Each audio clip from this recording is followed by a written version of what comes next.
Salut tout le monde, bienvenue à Secours 6. On continue notre survol de toutes ces histoires qui se passent à travers le temps. On est rendu au bas Moyen-Âge, donc c'est un petit peu ironique, mais on commence avec le haut Moyen-Âge et ensuite on fait le bas Moyen-Âge. C'est comme ça. C'est pas moi qui ai décidé des titres des périodes historiques. J'en profite par la même occasion pour vous dire que c'est le dernier cours du premier bloc, hein, donc l'examen de mi-session, c'est la semaine prochaine. Je vais vous le mettre donc disponible le lundi. Vous aurez 4 jours pour le faire à distance. Euh, c'est ça, donc ça inclut le cours d'aujourd'hui dans les questions qui vont être là. Je vais d'ailleurs faire des petits messages subtils au cours du cours d'aujourd'hui. Vraiment depuis le premier cours, depuis Révolution néolithique, depuis la Mésopotamie jusqu'à le cours inclus aujourd'hui, ça va être l'objet de l'examen intra, l'examen de mi-session qu'on devrait appeler. Donc, pour l'instant, c'est pas plus long que ça. Je vous rappelle aussi, tiens, je vais le faire. Je vous rappelle par la même occasion donc de continuer à continuer votre travail de session. Je vous rappelle donc que je veux plus de fiches. Hein, je veux 12 fiches de lecture au total. Et vous pourriez ensuite, une fois que tout ça c'est prêt, parce que normalement, on a eu nos rencontres individuelles aussi aujourd'hui, où on va les avoir si vous n'êtes pas encore passé. Euh, vous devriez donc être pas mal en ligne avec votre problématique aussi. Donc là, vous devriez être rendu à finaliser les 12 fiches et à commencer la rédaction. Si vous êtes plus comme moi puis que vous travaillez plus d'avance que de dernière minute, ça, chacun est comme il est. Ça, je vous laisse aller, vous vous connaissez. Donc, c'est pas plus long que ça. Je commence immédiatement parce qu'encore une fois, on a énormément de stock à jaser. Je vais commencer quand même en essayant d'être un petit peu palpitant aujourd'hui. Il se passe pas souvent énormément d'action dans les choses que je vous présente. Aujourd'hui, je commence avec les croisades. Je sais que c'est un bout qui est intéressant. Les croisades, là, moi j'ai suivi à l'université un cours l'histoire des croisades, donc c'est une session à l'université complète. Là, évidemment, comme l'Antiquité grecque, l'Antiquité romaine, ça va être vraiment un survol, mais ça vous donne quand même un bon cue. Donc, sans plus tarder, on plonge dans le prédit. Les croisades, hein, il faut le dire, c'est les croisades. Pourquoi? Parce qu'il n'y en a pas juste une. Faut quand même une petite mise en contexte. Donc, je vous rappelle que la ville sainte, encore aujourd'hui, hein, on a encore le même problème avec l'Israël et la Palestine aujourd'hui. On a donc Jérusalem sur ma carte de droite, avec juste au-dessus de la section en vert, là, vous avez Nazareth. Nazareth, c'est là où Jésus serait né. Donc, on est vraiment dans le berceau de la civilisation, ben pas de la civilisation, excusez-moi, de la religion catholique. Euh, ces territoires-là, donc, sont vraiment des lieux cultes, des lieux de pèlerinage. Donc, le pèlerinage, je vais y revenir tout à l'heure, mais rapidement, hein, c'est tout simplement partir à marcher pour aller dans un lieu symbolique, un lieu important, pour essayer de racheter des péchés ou pour trouver la foi ou trouver une raison de vivre. Ce sont des problèmes qui habitent tous les humains de toute période. Donc, j'en reparlerai un petit peu plus tard des pèlerinages quand je parlerai un petit peu plus de religion spécifiquement. Pourquoi Jérusalem? Ben, c'est parce que c'est là qu'on retrouve donc le tombeau du Christ. C'est là où Jésus a été enterré. J'en profite d'ailleurs pour mentionner que Jérusalem, elle est une ville sainte, mais elle n'est pas une ville sainte seulement pour les catholiques, elle est une ville sainte aussi pour l'islam et elle est une ville sainte aussi pour les juifs. Hein. Donc c'est pour ça que Israël a été construit dans ce coin-là, a été constitué dans ce coin-là. Donc c'est tout un défi. La ville de Jérusalem elle-même est un gros défi au niveau politique, religieux, au niveau territorial. Et vous pouvez aller lire là-dessus. Là, il y a du stock en tabarnouche parce que ça fait des milliers d'années qu'on est en conflit à Jérusalem sur différents sujets, sur différents aspects. Donc, le principe de base, c'est qu'on a cette religion catholique-là hein, qui s'est étendue en Europe. On l'a vu tout à l'heure, la semaine passée, avec pendant la fin de l'Empire romain, dans le fond. Là. Donc, on a nos Européens qui s'en vont à marcher hein, en passant. Là, imaginez que je vais prendre un exemple qui part de France parce que je vais vous donner pendant les croisades des exemples qui partent de France. Là. Donc, on part de France, on marche, on traverse le nord de l'Italie, on traverse jusque dans l'Empire byzantin. Hein. L'Empire byzantin existe encore à ce moment-là. On traverse à Byzance, là on arrive dans l'Empire turc, et c'est pas encore des Turcs qui sont là, mais ça va s'en venir. Et on descend ensuite en longeant la côte, on descend jusqu'à Jérusalem. Vous allez me dire pourquoi ils y vont pas en bateau, ça va bien plus vite. Oui, absolument. Mais le but du pèlerinage, c'est d'expier des fautes, c'est de chercher la vérité et ainsi de suite. Donc c'est pas supposé être facile, c'est pas supposé être le fun comme voyage.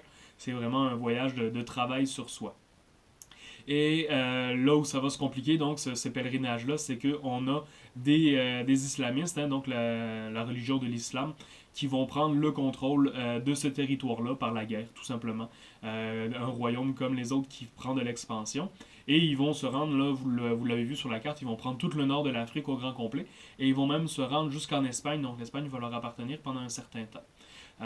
Il y a dans cette première vague-là de l'islam des rois qui sont assez ouverts d'esprit. Ça pose pas de problème. Ils laissent les pèlerins européens venir faire leur pèlerinage à Jérusalem. Mais là où ça va poser problème et qu'est-ce qui va mener aux croisades en fait, c'est qu'on a un changement à travers le temps. Là, évidemment, je survole des centaines d'années, mais on a des changements dans les politiques de ces islamistes-là. On a des chiites qui vont prendre le pouvoir. Ils vont interdire le pèlerinage pendant un certain temps. Ensuite, ils vont le réouvrir, mais ils vont le réouvrir en échange d'argent. Pourquoi? Ben parce que là, on est rendu en l'an 1033. Donc, pourquoi 1033 spécifiquement? Vous le savez. Vous le savez probablement. Jésus-Christ est mort à 33 ans. Donc, en 1033, ça fait officiellement 1000 ans que Jésus-Christ serait mort. Donc, les pèlerinages ont la cote. Hein. Il n'y avait pas la télé, il fallait s'occuper à l'époque. Les gens partaient dans ce genre d'aventure-là. Et le sultanat, le calife, a tout simplement vu une opportunité de faire de l'argent. Donc il a dit, oui, les Européens, vous pouvez venir à Jérusalem, mais en échange, vous allez me payer un frais douanier, un frais de passage, tout simplement. C'est un moyen de se remplir les poches. Un petit peu plus tard, en 1078, il va y avoir un autre changement au niveau il va y avoir une autre peuplade là, qui va venir. Je vous dis pas les noms parce que je vais vous montrer j'ai un petit extrait vidéo après, là, qui va venir prendre le pouvoir. Et eux sont beaucoup plus radicaux, ce sont des islamistes vraiment très radicaux. Ils vont tout simplement complètement fermer Jérusalem aux non-islamiques. Donc les juifs, autant que les catholiques, n'ont plus le droit de pratiquer leur religion à Jérusalem. Et c'est là que ça va commencer à poser problème. Oui, il n'est pas tout de suite ici mon extrait vidéo, il va s'en venir après. Je continue avec ma mise en situation de ces croisades-là. Pourquoi elles vont arriver? Donc, elles vont arriver aussi par l'entremise, hein, par la demande de l'empereur de Byzance, l'empereur de l'Empire byzantin, qui, à cette époque-là, est Alexis Comnène. Vous n'avez pas besoin de vous souvenir de son nom, c'est juste pour vous placer les choses. Il va demander l'aide en fait à tout le monde en Occident. Il va dire, vous, les nouveaux pays qui résultaient hein, de la chute de l'Empire d'Occident, on a besoin de votre aide parce que les musulmans sont venus prendre des territoires avec nous autres et à nous autres sur la côte anatolienne. Et vous voulez pas que l'Empire catholique chute parce que à cette époque-là, il n'y a pas encore de différence dans la religion. C'est la même religion catholique dans l'Empire byzantin qu'en Occident. Donc il va dire, si Byzance, si nous on tombe, il n'y a plus rien qui vous défend contre l'islam. Donc l'islam va venir envahir l'Europe aussi. Et ça a marché à l'an 1000, ça marche encore aujourd'hui avec la peur du terrorisme et tout ça, les campagnes de peur dans les médias. Et les Européens vont réagir, vont répondre à l'appel. Là, je peux pas commencer à vous faire une liste d'épiceries infinie de gens qui vont répondre à l'appel. Je vais faire vraiment quelques personnages clés pour vous les situer. Le plus important, celui qu'il faut vraiment savoir, qui va déclencher ce processus, hein, cette création des croisades-là en Occident. Je vais appeler ça l'Europe, mais à partir de maintenant. C'est le pape Urbain II, donc le pape de Rome. Alexis Comnène va envoyer un message au pape de Rome. Il faut se souvenir qu'Alexis, hein, lui, il est l'empereur de l'Empire byzantin, mais il y a aussi le césaropapisme. Donc, ça dit que le César, hein, César, est aussi papisme, aussi le pape. Il est, oui, le dirigeant de l'Empire, mais il est aussi le chef spirituel. Donc, les empires byzantins et le pape de Rome, ils jasaient plus pantoute. Le pape de Rome dit « Je suis le représentant de l'Église sur Terre » et t'as l'empereur byzantin qui dit « Attends une minute, le grand, c'est moi le représentant de... » Enfin, chicane de mon oncle. Évidemment, les humains, on est comme ça a l'air. Mais là, devant l'urgence, hein, ça aussi c'est un cliché, on se tape dessus jusqu'à temps qu'il y ait un ennemi commun. Je vous en ai parlé avec les Grecs. Ben là, on a la menace de l'islam, on a l'ennemi commun de l'islam. Ben là, l'empereur byzantin et le pape de Rome vont rouvrir le dialogue et vont dire ok, on va s'allier et on va faire ce qu'il faut donc pour endiguer. Je commence à placer des termes qui vont arriver dans les cours futurs aussi pour contrôler hein, cet islam-là qui prend de l'expansion. Donc, évidemment, partir en croisade, ça se fait pas du jour au lendemain. Le pape Urbain II va, en bon québécois, caller une réunion, hein, ce qu'ils appellent plus cutement un concile, donc le concile de Clermont en 1095. Qu'est-ce qui se passe à Clermont? En fait, le pape va dire, il va appeler les seigneurs, tous les rois et les seigneurs d'Europe. Il va leur dire, venez-vous-en, faut que je vous jase. Puis là, il va, devant la foule, il va dire, la menace de l'islam, les pèlerinages ont été bloqués. Alexis Comnène de Byzance nous a demandé de l'aide parce qu'il s'est fait prendre des territoires par l'islam. Qui, entre vous, chevaliers de Dieu, est prêt à aller les aider et reprendre la Terre Sainte? C'est vraiment ça le principe de base. Le but, hein, c'est de libérer les routes de pèlerinage pour qu'on puisse se rendre jusqu'à Jérusalem. À l'époque, je fais un cliché puis je fais une généralité parce que c'est pas vrai que tout le monde était catholique. Tout le monde disait qu'il était catholique parce que sinon il y avait des répercussions graves. Mais c'est pas vrai que dans la vie de tous les jours tout le monde était catholique. Il y avait des athées déjà à l'époque. Il y en a eu dans toutes les sociétés. Mais tout le monde à l'époque doit dire qu'il est catholique pour des raisons sociales. Donc tout le monde va dire ah oui, je suis un. Ben, les seigneurs, là. Il va dire donc je suis un soldat de Dieu, j'accepte d'aller me battre. Ou j'ai 4 fils, je m'en envoyer 2 ou 3, je sais que j'aime moins. Et on va aller aider la cause comme ça. Le problème, c'est que le pape, vous vous doutez, hein, a organisé une expédition comme ça qu'il faut qu'il traverse la moitié de l'Europe pour s'en aller au Moyen-Orient. Ça se fait pas du jour au lendemain, ça prend un certain temps. Mais il va se passer quelque chose d'inattendu, en fait. Il va se passer qu'on a un prêtre, un ermite, en fait, quelqu'un qui vit reculé, qui était parti pour essayer de faire un pèlerinage à Jérusalem, qui s'est fait bloquer la voie. Fait qu'il est revenu de bord, il a dit au pape Urbain II, c'est vrai que la route est bloquée. Mais Pierre l'ermite, donc il s'appelle Pierre, ce curé-là, il va prendre au mot le pape. Le pape, lui, il voulait que ce soit les seigneurs, que ce soit l'armée officielle, les chevaliers, côte de mailles, les chevaux et ainsi de suite, là, vraiment la grosse armée vraiment impressionnante qui part. Mais Pierre l'ermite va le prendre au mot et il va dire ah, vous voulez qu'on aille libérer? Et là, lui, il va faire un appel populaire, il va faire un appel aux masses, aux pauvres, aux gueux, hein, les pauvres, on les appelait les gueux au Moyen-Âge, aux déshérités, aux gens qui ont pas grand-chose à perdre au final. Donc, au lieu que ce soit cette merveilleuse armée de chevaliers qui partent sous le drapeau du pape, eux, il faut qu'ils ramassent de l'argent, il faut qu'ils préparent leur royaume à leur absence, il faut qu'ils donnent des ordres pour qui va gérer quoi pendant qu'ils sont partis. Ben, les pauvres, eux autres, ils n'ont pas de royaume à gérer, donc ils sont capables de partir bien plus vite. Ce qui va faire en sorte qu'en 1096, l'année suivante, on a 200 000, c'est des chiffres qui varient, là. Il y a des historiens qui s'ostinent sur les chiffres, je rentre pas dans ces débats-là, j'ai pas du tout le temps. Il y a pas mal, c'est pas 200 000, c'est 20 000, excusez-moi, j'exagère. 20 000 à peu près personnes, là, mais vraiment, imaginez des sans-abri, là, encore une fois, je le caricature, mais c'est quasiment ça, qui vont partir des femmes, des enfants, des vieillards, des pauvres, qui vont partir en disant nous on est des chevaliers, on est des soldats, excusez-moi, pas des chevaliers, ils n'ont pas le droit à ce titre-là, mais on est des soldats de Dieu. Et pour se reconnaître comme soldats de Dieu, ils vont coudre une petite croix sur leurs vêtements. La croix, les croisés, les croisades. Donc, hein, j'aime bien faire l'étymologie, l'origine des mots. Donc, la croix, les croisés, ce sont ceux qui partent faire les croisades. En fait, eux, ils n'ont jamais appelé ça les croisades. Les croisades que je vous présente, ces gens qui ont participé, ils n'ont jamais dit « Moi, je m'en vais en croisade ». Non, ce terme de croisade-là, il est apparu quelques centaines d'années plus tard, quand les gens se sont repenchés sur ce qui s'était passé, et ils se sont rendus compte qu'effectivement, les gens cousaient une petite croix sur leurs vêtements. Et donc, on a dit « Ah, ce sont des croisés ». avec le symbole, et on a appelé ça des croisades. C'est resté dans le temps, fait que c'est pour ça qu'on appelle ça encore comme ça aujourd'hui. Ces pauvres-là vont se rendre, on ne sait pas trop comment, de peine et de misère parce qu'ils n'ont pas de vivres, ils n'ont pas de chariot, hein, parce qu'évidemment, les seigneurs, eux autres, ils s'arrangent pour avoir des cuisines qui les suivent et tout. Les pauvres, eux autres, ils s'en vont comme ça. Ils vont, quand ils arrivent dans des villes, ils vont piller certaines parties de la ville. Ils vont même faire ce qu'on appelle des pogroms. Encore une fois, je place des termes qui vont revenir pour la Première, Deuxième Guerre mondiale. Un pogrom, c'est tout simplement, on démolit tous les stocks qui appartiennent aux Juifs, on tabasse, voire on tue des Juifs. Pogrom, c'est un terme russe là, qui désigne un lynchage public là, de quelqu'un.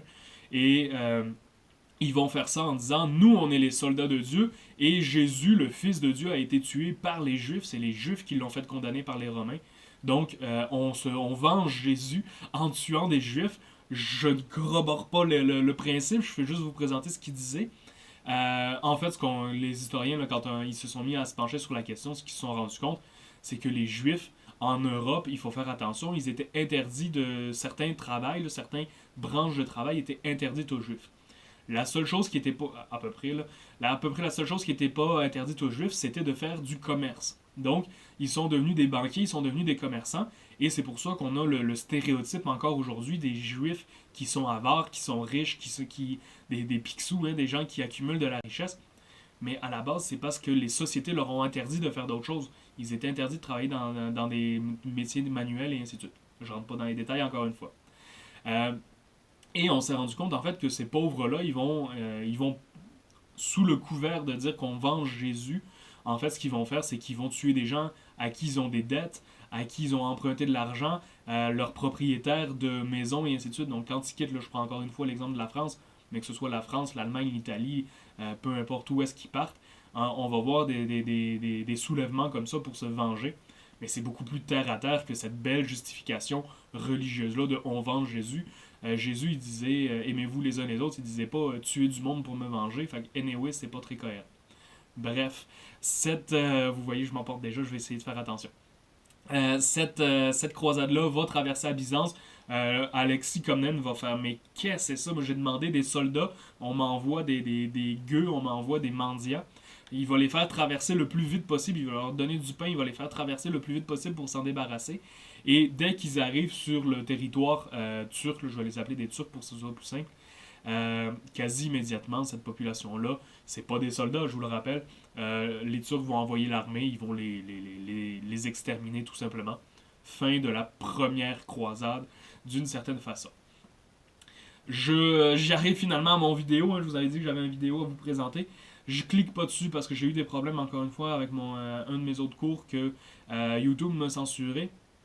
Mais cliquez là-dessus sérieusement, allez dans le prédit, cliquez là-dessus.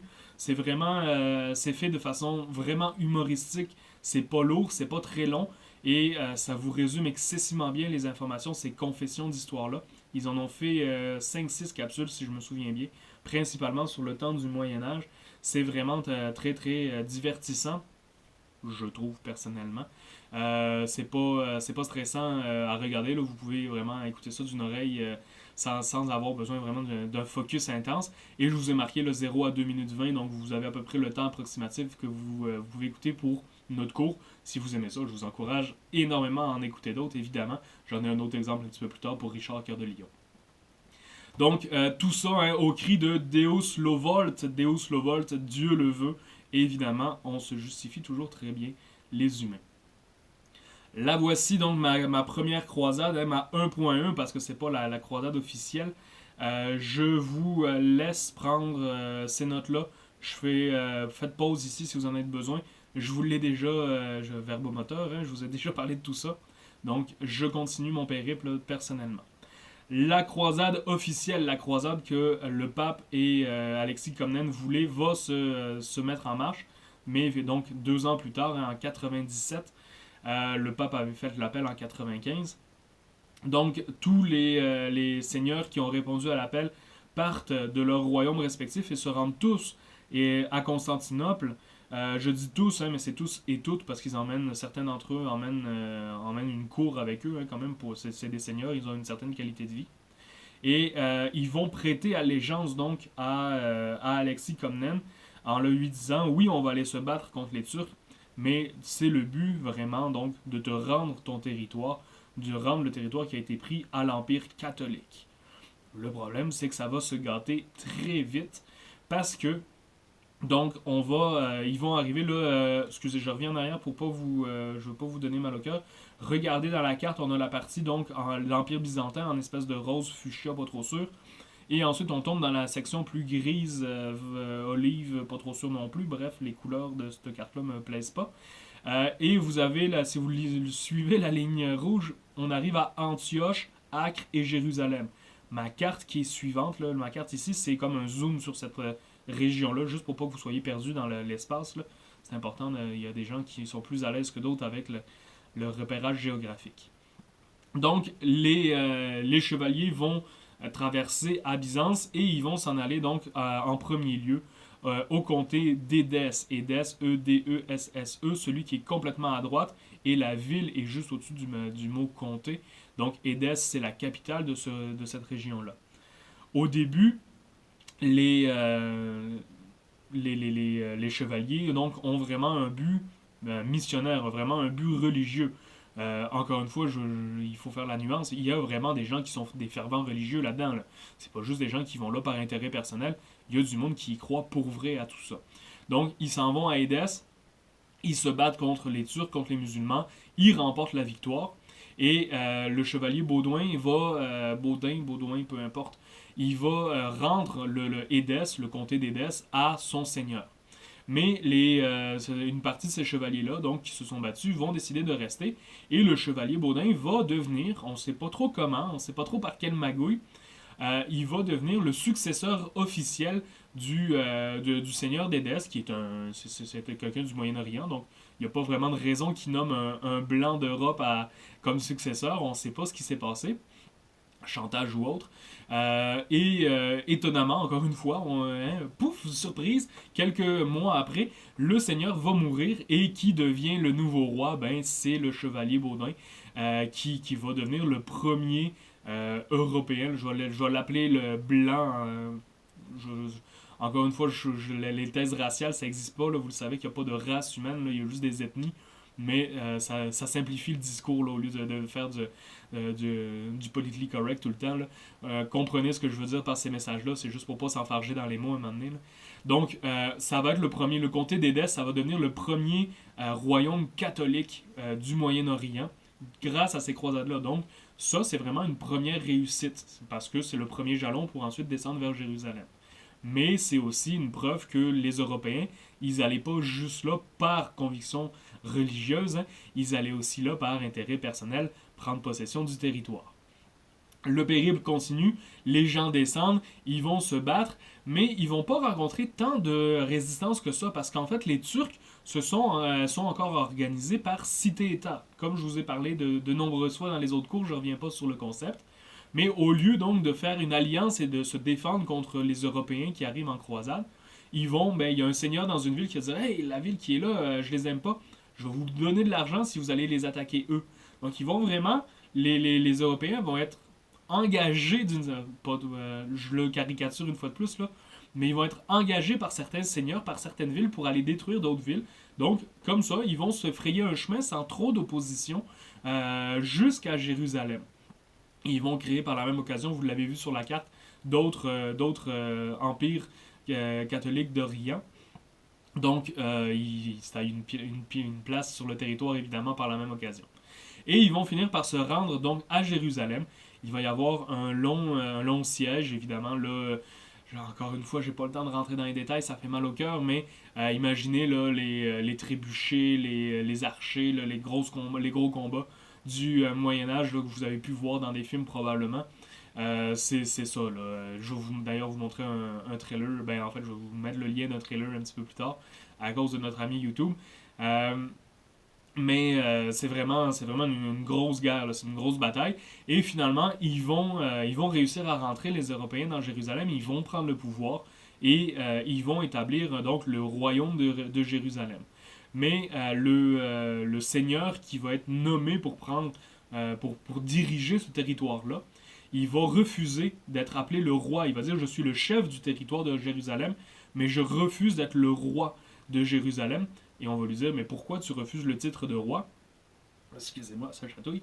Euh, il va dire, je refuse de porter le nom de roi. Le seul roi de Jérusalem, c'est Jésus.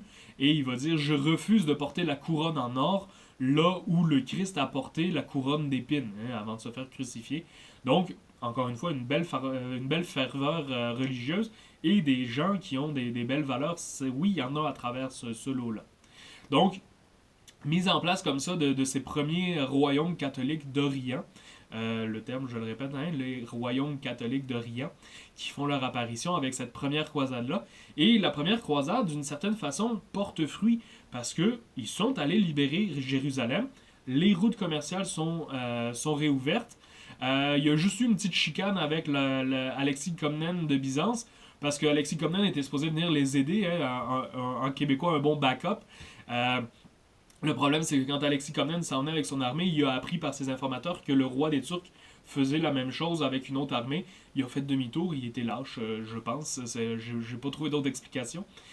Et là, les croisés européens vont dire, ben, il nous a trahis, notre serment d'allégeance, on n'y tient plus, il nous a trahis, on lui doit plus rien.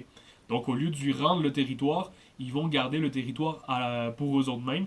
Et c'est le début des chicanes entre l'Europe et Byzance. Je le place là parce qu'on va en reparler un petit peu plus tard. C'est la fin de la première croisade. Jérusalem est reprise. Les routes de pèlerinage sont ouvertes. Qu'est-ce qui va arriver? Ben, la plupart des seigneurs vont repartir vers l'Europe parce que ces gens-là ont des maisons, ils ont des familles, ils ont un terrain à s'occuper. Ils sont venus là pour libérer Jérusalem. C'est fait. OK, ciao bye, on retourne chez nous. Mais il y a plusieurs personnes qui vont rester sur place aussi. Le temps passe, le temps file. Il va y avoir une deuxième croisade. Regardez, là, quasiment 150 ans plus tard, un petit peu moins. Excusez-moi, 60 ans plus tard. La croisade numéro 2, je vais vous en présenter quelques-unes. Je ne vous les présenterai pas toutes, les croisades. Qui lance cette deuxième croisade? Ben là, on est avec Louis VII. Louis VII de France. Pourquoi je prends le temps de le mentionner là? Parce que Louis VII, là, on est rendu en 1147. Là, oui, excusez, je reprenais mes dates là, pour être sûr. Donc, 1150, là, roughement. Là. Louis VII, il est le premier à utiliser le royaume de France. Donc, le mot France, le pays de la France que nous, on connaît aujourd'hui, le terme apparaît avec Louis VII. Donc, c'était juste pour vous placer dans le temps. Là. Je vous avais dit que c'est un des plus vieux royaumes qui apparaît, la France. Et là, il a vraiment ce nom de France là, à partir du Moyen-Âge.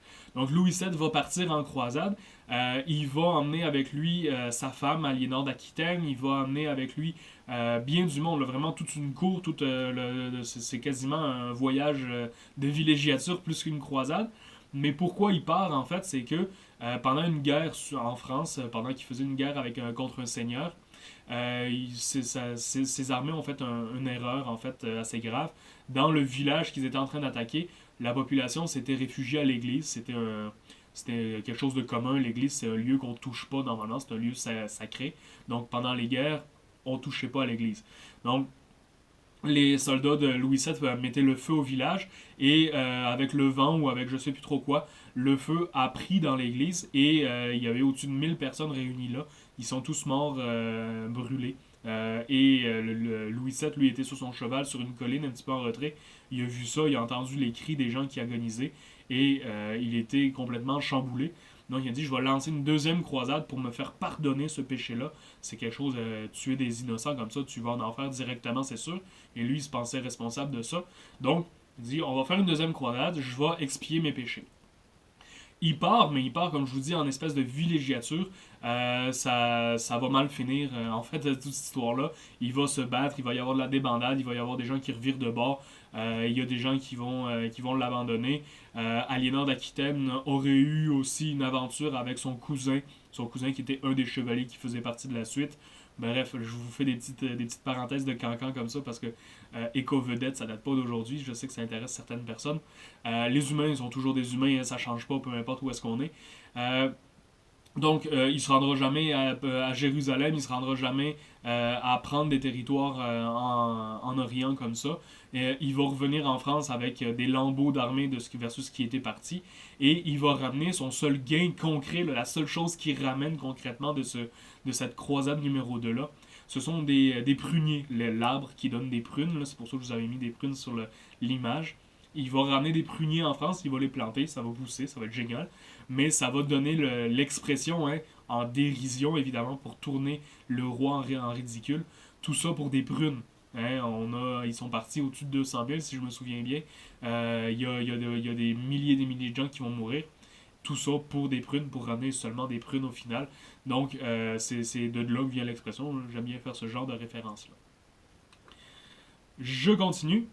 On a, oui, donc, face à lui, hein, il se passe pas rien au Moyen-Orient. On a quand même, donc, Saladin, Salahuddin, en islamique, qui est le vizir, donc le chef suprême, hein, c'est le roi. Le terme vizir, c'est l'équivalent du roi. C'est la même chose. Euh, il est le chef des armées et il est un très bon chef par la même occasion. Peu de temps après la première croisade, il a repris Jérusalem donc à travers différentes batailles en s'alliant avec après avoir unifié l'Égypte et la Syrie. Il va également donc s'allier avec des Turcs les Byzance, hein, parce que Byzance est fâché donc de ce revirement de situation au Moyen-Orient. Et il va réussir à reprendre Jérusalem. Qui va amener donc les croisades 3 et suivantes. Je vous ai mis là encore une fois, je clique pas dessus, en classe je vous présenterai tous ces extraits vidéo là.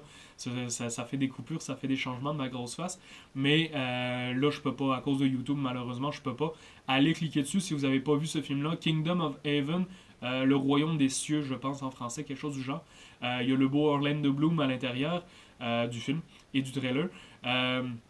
L'histoire de base, là, Orlando Bloom, là, qui est un forgeron, mais qui serait le fils d'un seigneur caché, blablabla. Ça, c'est de la fiction, mais tout le contexte du film, les reproductions de costumes, les reproductions, tout ça, c'est assez bien fait, c'est assez fidèle. C'est un film qu'on utilise souvent en histoire pour ça. C'est un bon divertissement par la même occasion, si vous aimez, si c'est plus le côté cinéma qui vous intéresse. Mais ça montre vraiment bien. Donc, il y a Saladin, il y a les armées islamiques dans le film et de quoi ça a l'air les croiser aussi à l'époque.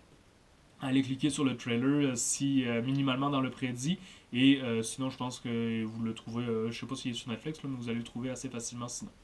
Donc le contexte au Moyen-Orient change, on a un retour de l'islam à Jérusalem, mais Saladin, il est quand même, il faut faire attention, il est beaucoup plus ouvert d'esprit, il permet le pèlerinage, mais il y a un très grand contrôle des pèlerins.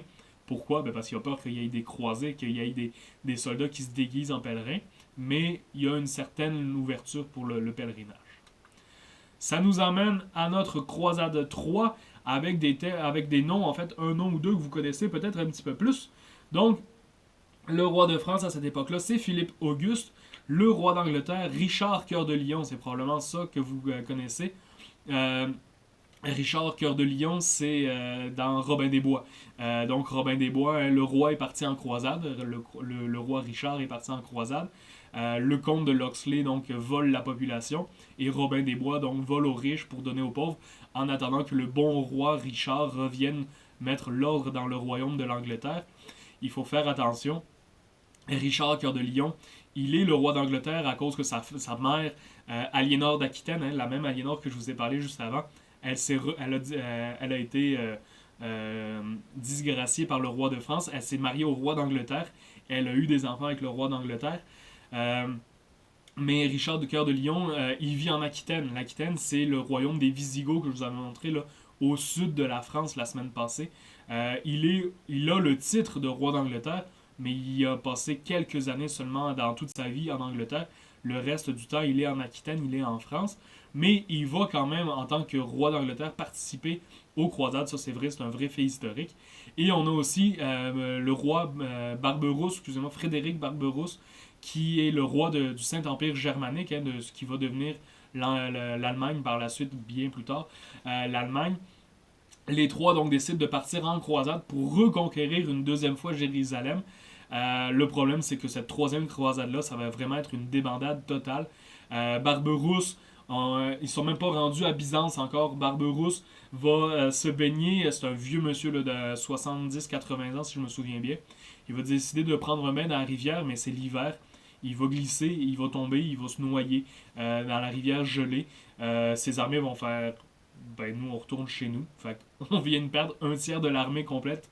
On n'est même pas rendu à moitié du chemin. Euh, les Français et les Anglais vont décider de continuer le chemin. Le problème, c'est qu'en cours de route, ils vont pogner une maladie, Richard et excusez-moi, Philippe Auguste.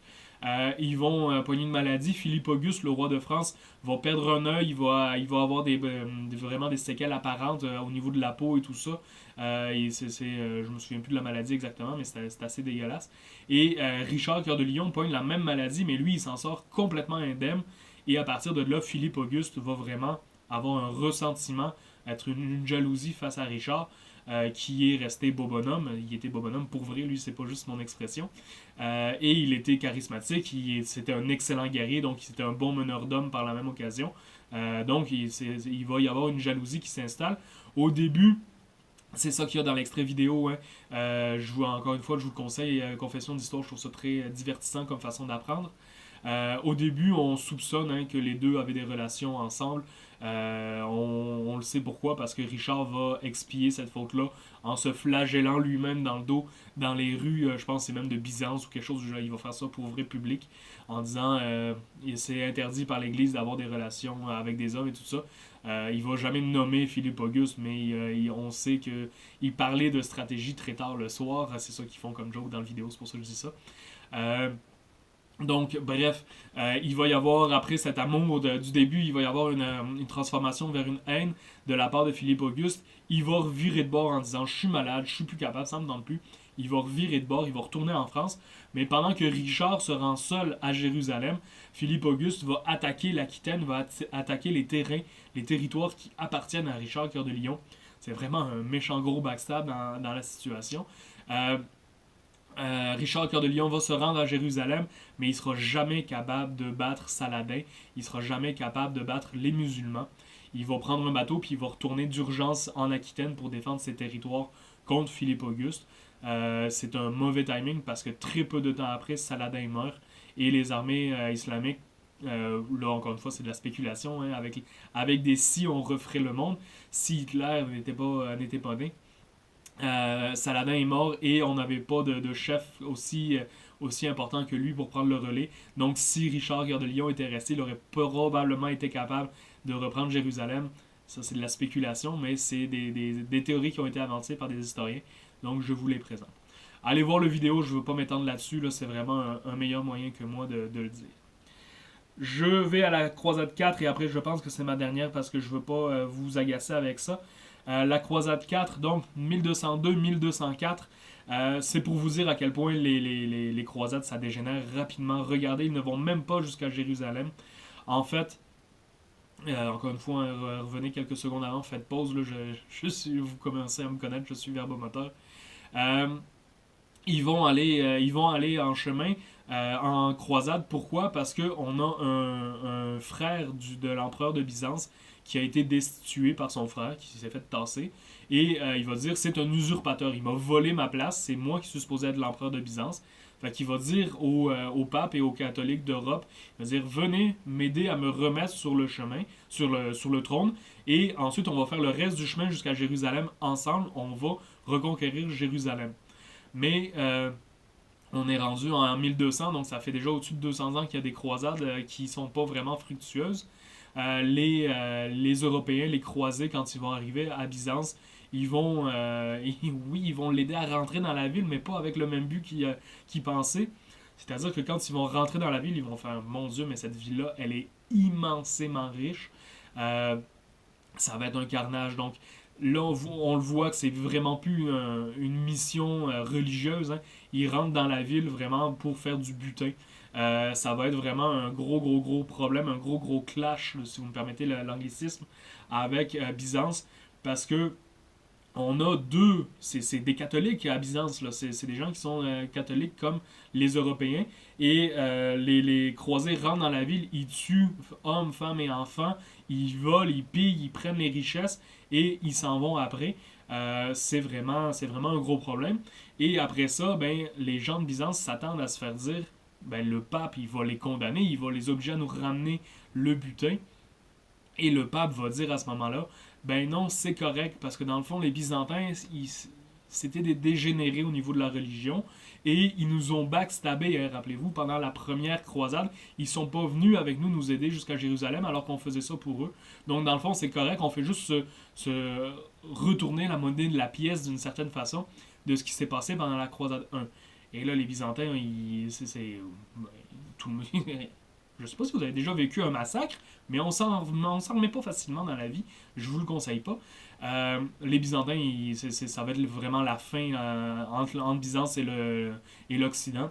Je vais en reparler là, du schisme religieux par la même occasion de 1054, mais c'est vraiment ça, c'est plus une croisade religieuse, c'est vraiment purement de la barbarie. On rentre, on tue tout ce qui bouge, on vole et on repart. Ça n'a plus rien de religieux à ce moment-là. Donc, encore une fois, je ne veux pas aller trop loin dans les détails parce que j'ai beaucoup de stock à vous jaser. Il va y avoir donc 9 croisades, aucune, à part la croisade numéro 1 qui sera à Jérusalem, là, aucun succès concret. Tout ça va vraiment arrêter en 1291 quand les États latins, hein, les États catholiques d'Orient vont tomber, donc le comté d'Édesse et ainsi de suite, là, ils vont tomber. Je le répète parce que c'est important, hein, officiellement c'était une belle et noble cause, la religion, d'aller défendre les pèlerins et tout ça, mais on se rend compte, les historiens, hein, quand on se met à fouiller dans les traces de l'histoire, qu'il y avait d'autres buts, hein, des buts beaucoup plus concrets, des buts plus terre à terre. Donc c'était, je vous les présente ici, j'essaye de ne pas trop lire les prédits pour pas vous ennuyer, là, mais là j'ai pas le choix. Donc trouver de nouveaux territoires pour les jeunes nobles d'Europe. Ça, il le disait, tiens, d'ailleurs, dans un des vidéos, là, Richard Cœur de Lion, il le dit, là, il dit, il y avait le plus jeune des frères, il n'y avait plus de terre, fait qu'on l'appelait Jean sans terre, il n'y avait rien dans tout. C'est ces seigneurs-là qui étaient envoyés en croisade parce qu'ils n'avaient plus aucune terre en Europe qui leur appartenait. Ils se sont dit, si je pars en croisade, ben, je vais pouvoir me faire comme le comté d'Édesse, je vais pouvoir me prendre un territoire à moi, puis me faire ma place. Donc, c'était vraiment un but purement euh, tangible. Là. C'était pas une idéologie, c'était pas la religion, c'était vraiment dans le quotidien, j'ai rien, je veux me faire ma place, je vais aller en croisade. Deuxième aspect, donc les guerres intestines. C'est quoi intestines? C'est entre des gens de la même classe, donc en l'occurrence, c'est les seigneurs. Hein. Donc justement, si il manque de place en Europe, il y a trop de seigneurs, ben, les gens vont guerroyer entre eux pour prendre le terrain du seigneur voisin pour agrandir leur territoire. Ben là, encore une fois, si on les dirige vers l'Orient, vers Jérusalem, ben, ils vont arrêter de se battre entre eux et ils vont se battre contre le nouvel ennemi commun. Et aussi, donc, assurer le commerce avec l'Orient. Hein, je vais en parler tout à l'heure de la route de la soie, mais il faut pas se leurrer. Là. Le but, c'est vraiment, les islamistes ont pris le contrôle du commerce de ce qui arrive de l'Orient. Ça coûte cher. On veut reprendre le contrôle de ce commerce-là. Je continue avec ma deuxième bulle, donc ville et société. Là, je tombe vraiment un petit peu plus dans les choses que vous connaissez, mais j'ai pas le choix. C'est la période historique dans laquelle on est. Je vais essayer de faire ça aussi là, en survol un petit peu plus rapide. Donc, l'organisation de la société au Moyen-Âge, là, on n'est plus dans les invasions barbares, on n'est plus dans les périodes d'instabilité. On a vraiment un nouvel ordre, une nouvelle société qui s'est mise en place avec le temps. Rappelez-vous donc la fin de Rome 476. Là, on est rendu autour de l'an 1000. On a quand même 500-600 ans qui ont passé. Là. Il y a eu pas mal de stocks qui ont évolué.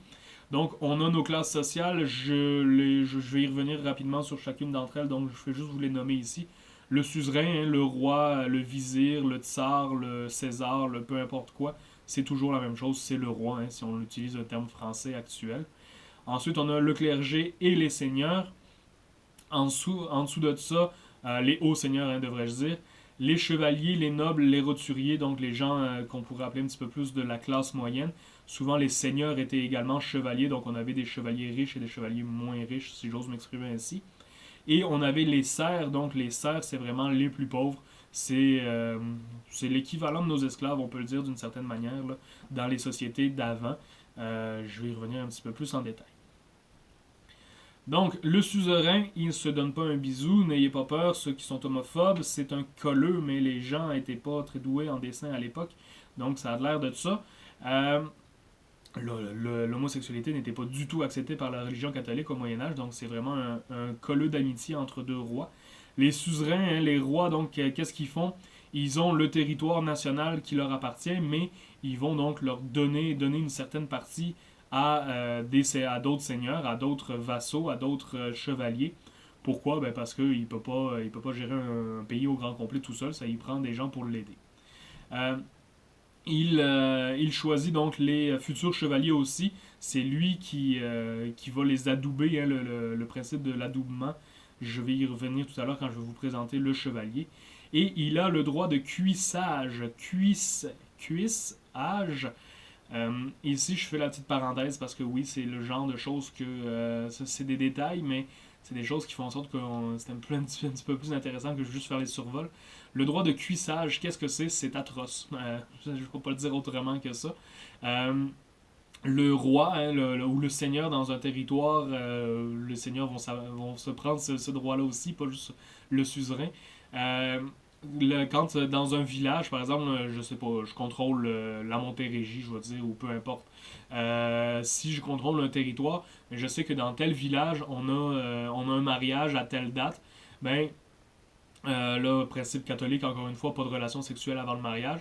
Le soir, ce qu'on appelle aujourd'hui la nuit de noces, hein, la nuit où on consomme l'union, le Seigneur pouvait se présenter au mariage et dire je j'use mon droit de cuissage. Et qu'est-ce que ça veut dire concrètement? Il prend la femme, il va avoir une relation sexuelle avec et il la ramène à son mari après. C'est aussi dégueulasse que ça, mais c'est un droit que les souverains s'étaient donné à l'époque.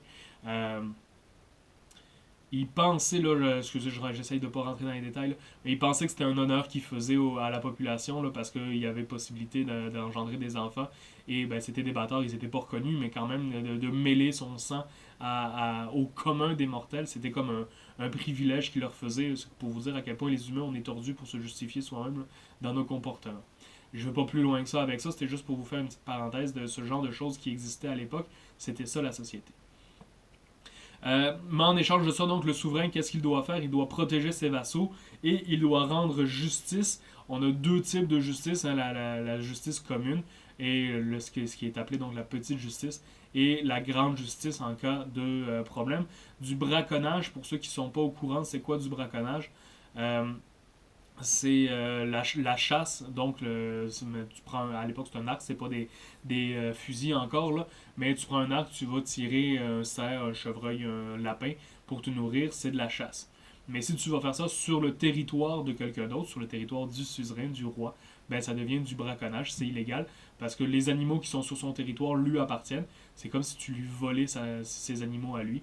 Et ça, il n'y a pas d'autre, il n'y avait pas trop d'alternatives. Les seigneurs étaient très très très stricts à ce niveau-là. Avec les seigneurs, on a les vassaux, hein, donc juste en dessous.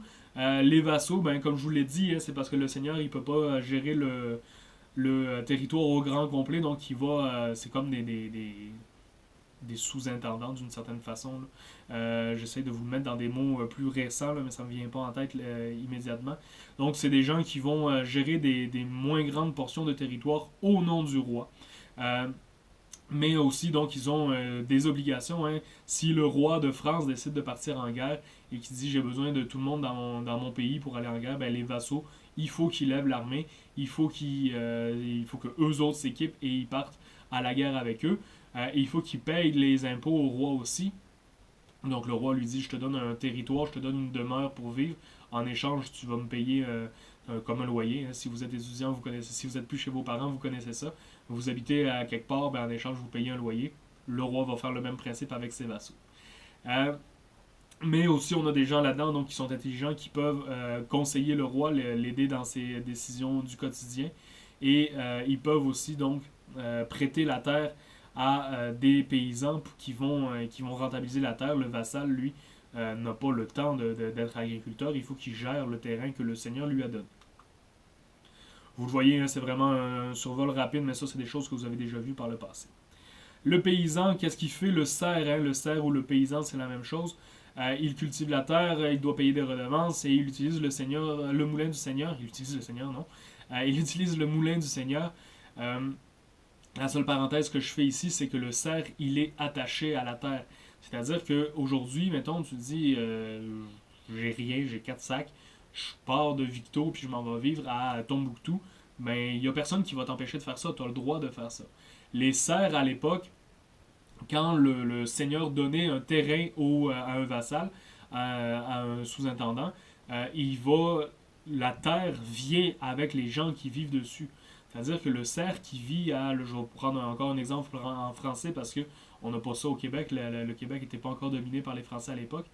Euh, Poitiers, mettons Poitiers, je sais pas pourquoi Poitiers, probablement à cause de Jeanne d'Arc, tantôt que ça m'est venu en tête. Donc à Poitiers, le roi de France a donné le royaume, le territoire de Poitiers et des alentours à un vassal. Ben, si moi je suis un fermier qui est un cerf qui habite dans les alentours de Poitiers, je peux pas dire ah ben moi je prends mes clics et mes claques, je m'en vais vivre en Espagne. Je vais être poursuivi par la police du vassal et ramené si le vassal est clément, ça va être torturé et remis au travail. Si le vassal est sadique, ça va être torturé et tué après. Euh, c'est vraiment le cerf, c'est la propriété du souverain. Pourquoi? Parce qu'il est attaché à la terre. Donc, c'est pas de l'esclavage, mais on s'entend que ça n'est pas, c'est vraiment pas très loin. Là, je veux nuancer une autre chose face à ça. Oui, sont très limités au niveau de leur liberté par cet aspect-là. Ils ne peuvent pas bouger, ils ne peuvent pas se déplacer.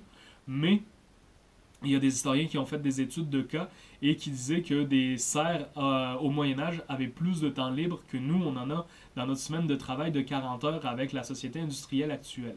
Je m'explique. Le cerf devait... Il y a des terres communes, hein, des terres qui appartiennent au seigneur. Il fallait que les serfs, pendant tant de temps par année, je commence pas à rentrer dans les termes techniques, j'ai pas le temps, il faut qu'ils aillent travailler sur ce terrain-là, il faut qu'ils aillent le labourer, semer, cultiver, ainsi de suite, pour donner le fruit de ce travail-là au seigneur. Mais ils ont aussi un terrain qui leur est attribué à eux, tout petit évidemment, qui sert à la subsistance de leur famille à eux directement. Mais une fois qu'ils ont accompli le travail du seigneur, si on en avait un qui était fainéant et qui ne voulait pas travailler sa portion de terre qui lui appartenait, il était libre, il avait du temps libre, il n'était pas obligé de travailler. Évidemment, dans la réalité, il fallait le faire si tu voulais manger pendant l'hiver, mais quand même. Donc, au niveau obligation de travail, la nuance est importante, au niveau du temps obligé de travail par année, quelqu'un au Moyen-Âge, un cerf au Moyen-Âge, travaillait moins que nous, on travaille avec notre 40 heures par semaine aujourd'hui. J'en reparlerai des heures de travail un petit peu plus tard dans la société industrielle. Comment on pourrait changer ça aujourd'hui. Je continue mon périple avec donc l'organisation de ces villes-là. Je vous le fais très sommairement parce que vous le connaissez. Donc l'Église, évidemment, on s'en sort pas avec la religion catholique. Le moulin, à quoi il sert? Il sert à transformer le grain en farine pour pouvoir le transformer en pain. Ça se conserve mieux. Et on a évidemment donc le château fort. Là, je rentre pas dans la motte, la haute cour, la basse cour, les tours et ainsi de suite. J'ai pas le temps, malheureusement.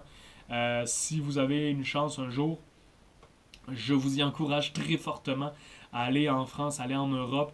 Il y a la cité de Carcassonne, je vais vous la présenter, la cité de Carcassonne après. C'est une ville médiévale qui est encore sur pied, là, qui est intacte. Intacte, qui est très bien entretenue par la société française. Pour apprendre comment ça fonctionne, les noms, les créneaux, les meurtrières et ainsi de suite, les ponts-levis, les douves, comment tout ça fonctionnait.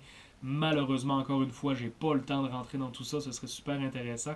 C'est le genre de discussion que j'ai d'habitude pendant les pauses, parce que oui, je parle aussi d'histoire pendant les pauses, ou de musique, mais les châteaux forts, c'est un chef-d'œuvre d'architecture, c'est excessivement complexe. C'est là où les gens se réfugient en cas d'attaque extérieure parce que c'est entouré d'un mur de pierre puis c'est fermé. Donc, c'est la résidence du Seigneur par la même occasion. Je rentre pas dans les détails, vous connaissez en gros le principe du château fort. Je continue. La voici donc ma fameuse ville de Carcassonne. Je pensais pas que j'étais collé comme ça dessus. Donc, les villes sont entourées de remparts. Regardez sur ma photo du bas.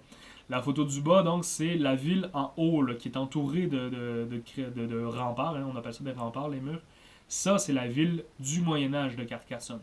Vous y voyez d'ailleurs les plus grands bâtiments. Hein, à droite, c'est la basilique, hein, l'église. Et vers nous, le plus proche, il y a la partie du château du Seigneur avec un grand arbre au milieu. Donc, on a vraiment l'organisation sociale vraiment très classique. Et en bas, parce que oui, après, l'espace gazonné ou l'espace qui est sablonneux, c'est une pente. Hein, c'est vraiment, la ville de Carcassonne est en hauteur, c'est stratégique pour se défendre. Les maisons qui sont plus loin, qui sont en bas, soit à droite, soit à gauche, on appelle ça les faubourgs. C'est les endroits où les pauvres, hein, les serfs ou les pauvres ou les marchands habitaient. Et ils montaient donc dans Carcassonne, dans les remparts pour se protéger en cas de besoin. Je vous ai mis encore une fois un documentaire à droite, hein, juste à côté de la photo, là, avec le petit symbole de play. Euh, Lui, il est long, ça c'est pour les gens motivés, c'est 53 minutes, c'est un documentaire sur la ville de Carcassonne, autant moderne que les héritages du Moyen-Âge. C'est une façon de voyager sans voyager, ça pollue un peu moins. C'est à votre discrétion, ça je vous oblige pas du tout, mais c'est pour vous présenter hein, ben, pas le vidéo, là, mais la ville de Carcassonne. C'est vraiment pour vous présenter qu'on a des villes, ça fait partie du patrimoine mondial de l'UNESCO, là, Carcassonne. C'est vraiment un joyau là, qui nous est parvenu jusqu'à nos jours. Si vous avez une chance, ils font j'en parle beaucoup parce que j'y suis allé. Là. Si vous avez une chance, ils font des reproductions de joutes à cheval. Je vais vous en montrer. Là, on y arrive au chevalier. Là. Des joutes avec des lances et tout ça. C'est vraiment très impressionnant. Et ils font tout selon les règles de l'art. C'est très touristique, par exemple, il y a beaucoup de monde, mais ça, on s'en sauve pas dans ce genre de lieu-là. C'est mieux que Disney au niveau du monde. On voit aussi l'apparition donc de nouveaux bâtiments au Moyen Âge. Je vous en donne juste deux, encore une fois, je ne vais pas vous faire une longue liste d'épiceries parce que je ne veux pas vous écœurer. Donc on a les halles. Les halles, ce sont des grands marchés. Donc sur la photo qui est en bas, vous avez la tour, qui est le beffroi, j'y reviens dans un instant. Mais vous avez le bâtiment en bas avec le toit, avec les fenêtres tout alignées, là, qui est à la même hauteur que les maisons qui sont plus proches de nous. Ça, c'est les halles. Les halles, en fait, c'est tout simplement un endroit où on faisait du commerce les jours où il faisait pas beau. Parce que dans toutes les villes, encore aujourd'hui d'ailleurs, on a ça, la place centrale, hein, à côté de l'église, souvent, on a une grande. Je vous en ai parlé quand je vous ai parlé des foires. Non, aujourd'hui je vous parle des foires. Je vais vous en parler tantôt. Là. On a au milieu du village, c'est plus petit, ou de la ville, c'est beaucoup plus grand. On a une grande place publique où les gens viennent faire du commerce. Donc, les paysans, les agriculteurs viennent avec des carottes, des patates, des affaires de même. Les éleveurs viennent avec des animaux et ben si c'est le Amazon avant l'heure, on fait du commerce, on échange, on achète des affaires. Référence louche à Amazon, je ne sais pas pourquoi. Et les jours de pluie, ben, malheureusement, c'est très désagréable parce qu'on n'a rien pour se protéger. Donc, rendu au bas Moyen-Âge, quand ça fait quand même plusieurs centaines d'années que la société s'est calmée, hein, après les mouvements de population de la fin de l'Empire romain, ben là, on va avoir donc assez de richesse pour créer les halles. Les halles, c'est tout simplement la même chose, mais à l'intérieur. Si vous allez à Montréal, vous avez le marché Bon Secours à Montréal qui avant servait comme des halles de marché intérieur. Maintenant, c'est des boutiques souvenirs pour les touristes dans le Vieux-Port de Montréal, mais c'est exactement le même principe. Et au-dessus des halles, on a le beffroi. Le beffroi, c'est donc cette haute tour-là. Ça, c'est vraiment le vieux principe de garçons qui ont des choses à compenser. La mienne est plus grosse que la tienne, mais là, je parle de tour, évidemment.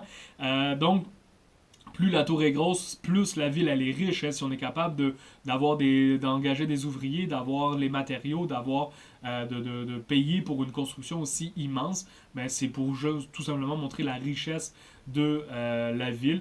C'est une façon d'impressionner ses voisins, tout simplement. C'est aussi triste que ça. Mais il y a quand même des côtés logistiques à ce beffroi-là.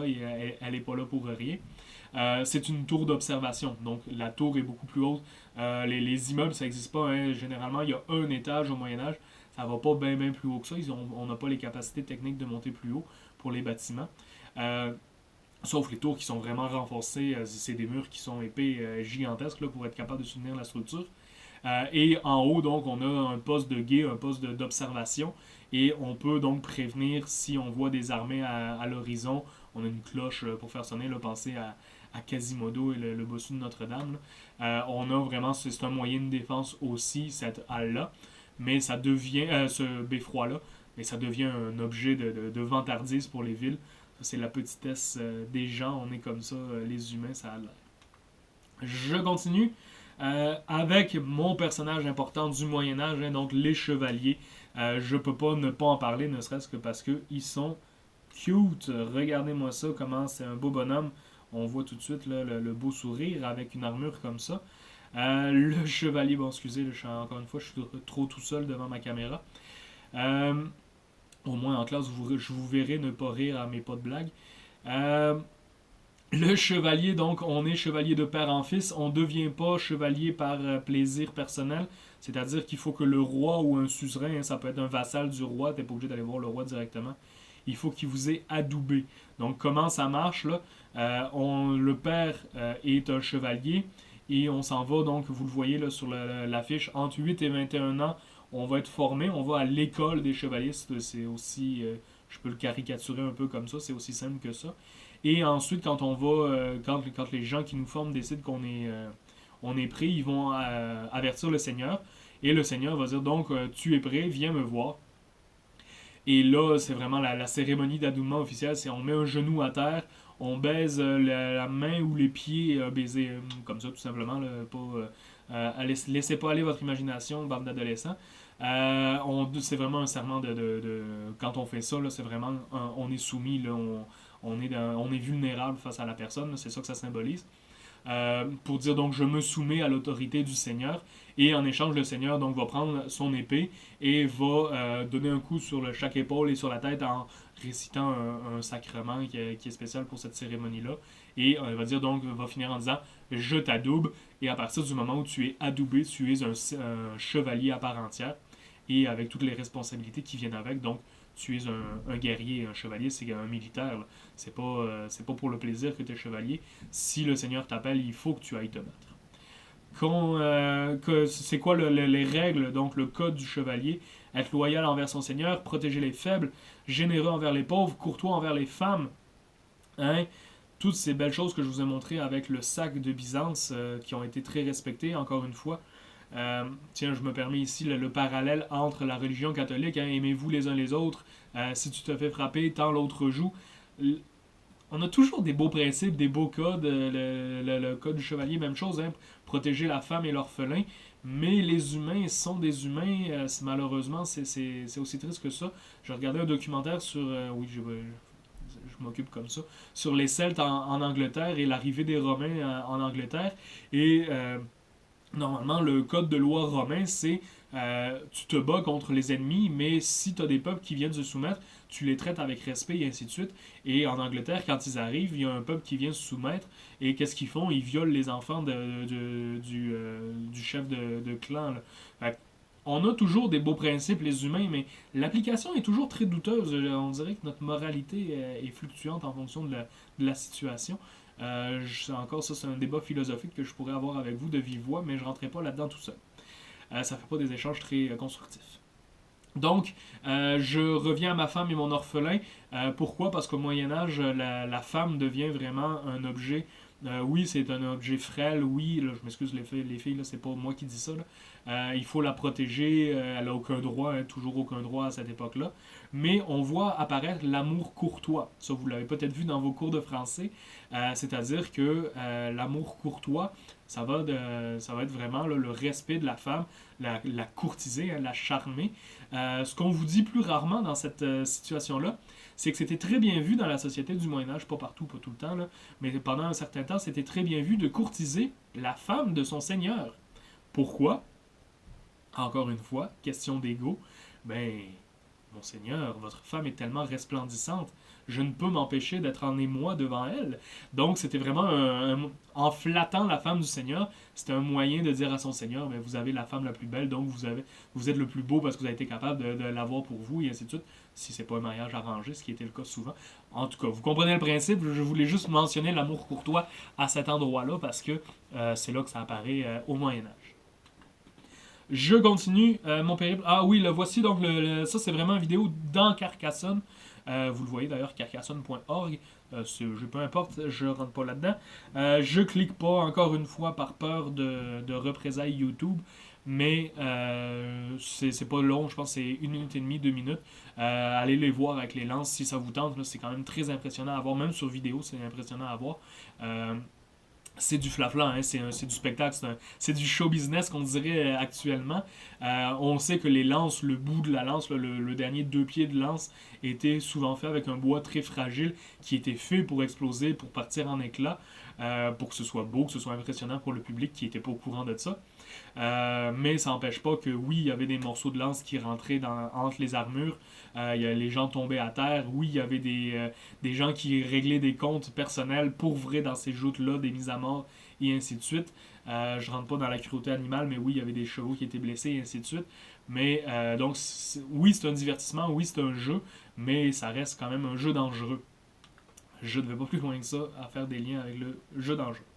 Je rentre dans ma troisième bulle, le renouveau économique, parce qu'il va se passer à ce moment-là aussi, donc cette petite chose économique-là qui va être très importante pour nos cours à venir. Je place ici les choses pour les quelques cours qui s'en viennent. Donc, on est au Moyen-Âge, on est vraiment là dans le mode de l'artisanat. L'artisanat, j'y reviendrai un petit peu plus tard là, dans 2 cours, je pense. Euh, Bon, vous le connaissez l'artisanat, je le répète rapidement. Là. On est apprenti, quand on est jeune, on est apprenti, on s'en va avec un maître artisan apprendre un métier. On devient compagnon quand on est un petit peu plus vieux puis qu'on est un petit peu plus doué. Et on finit par devenir maître artisan. Excusez-moi, j'ai le nez qui me chatouille en même temps. Je vais essayer de pas vous achoumer ça dans la face. Euh, on fait un chef-d'œuvre. Mettons, si je suis apprenti chapelier, si je suis compagnon chapelier, je vais construire un chapeau d'une merveilleuse. La réalisation est merveilleuse. Ben là, un comité d'artisans, maître artisan, va juger mon chapeau, va dire ok, ça correspond aux normes de qualité de ce qu'on veut d'un artisan chapelier. Tu es devenu maître artisan et là, ben, je peux ouvrir ma propre boutique, prendre des compagnons, des apprentis sous mon aile pour les faire travailler avec moi. Donc, c'est vraiment ça la façon de fonctionner, c'est l'artisanat. C'est des choses qui sont faites à la main, c'est des choses qui sont uniques.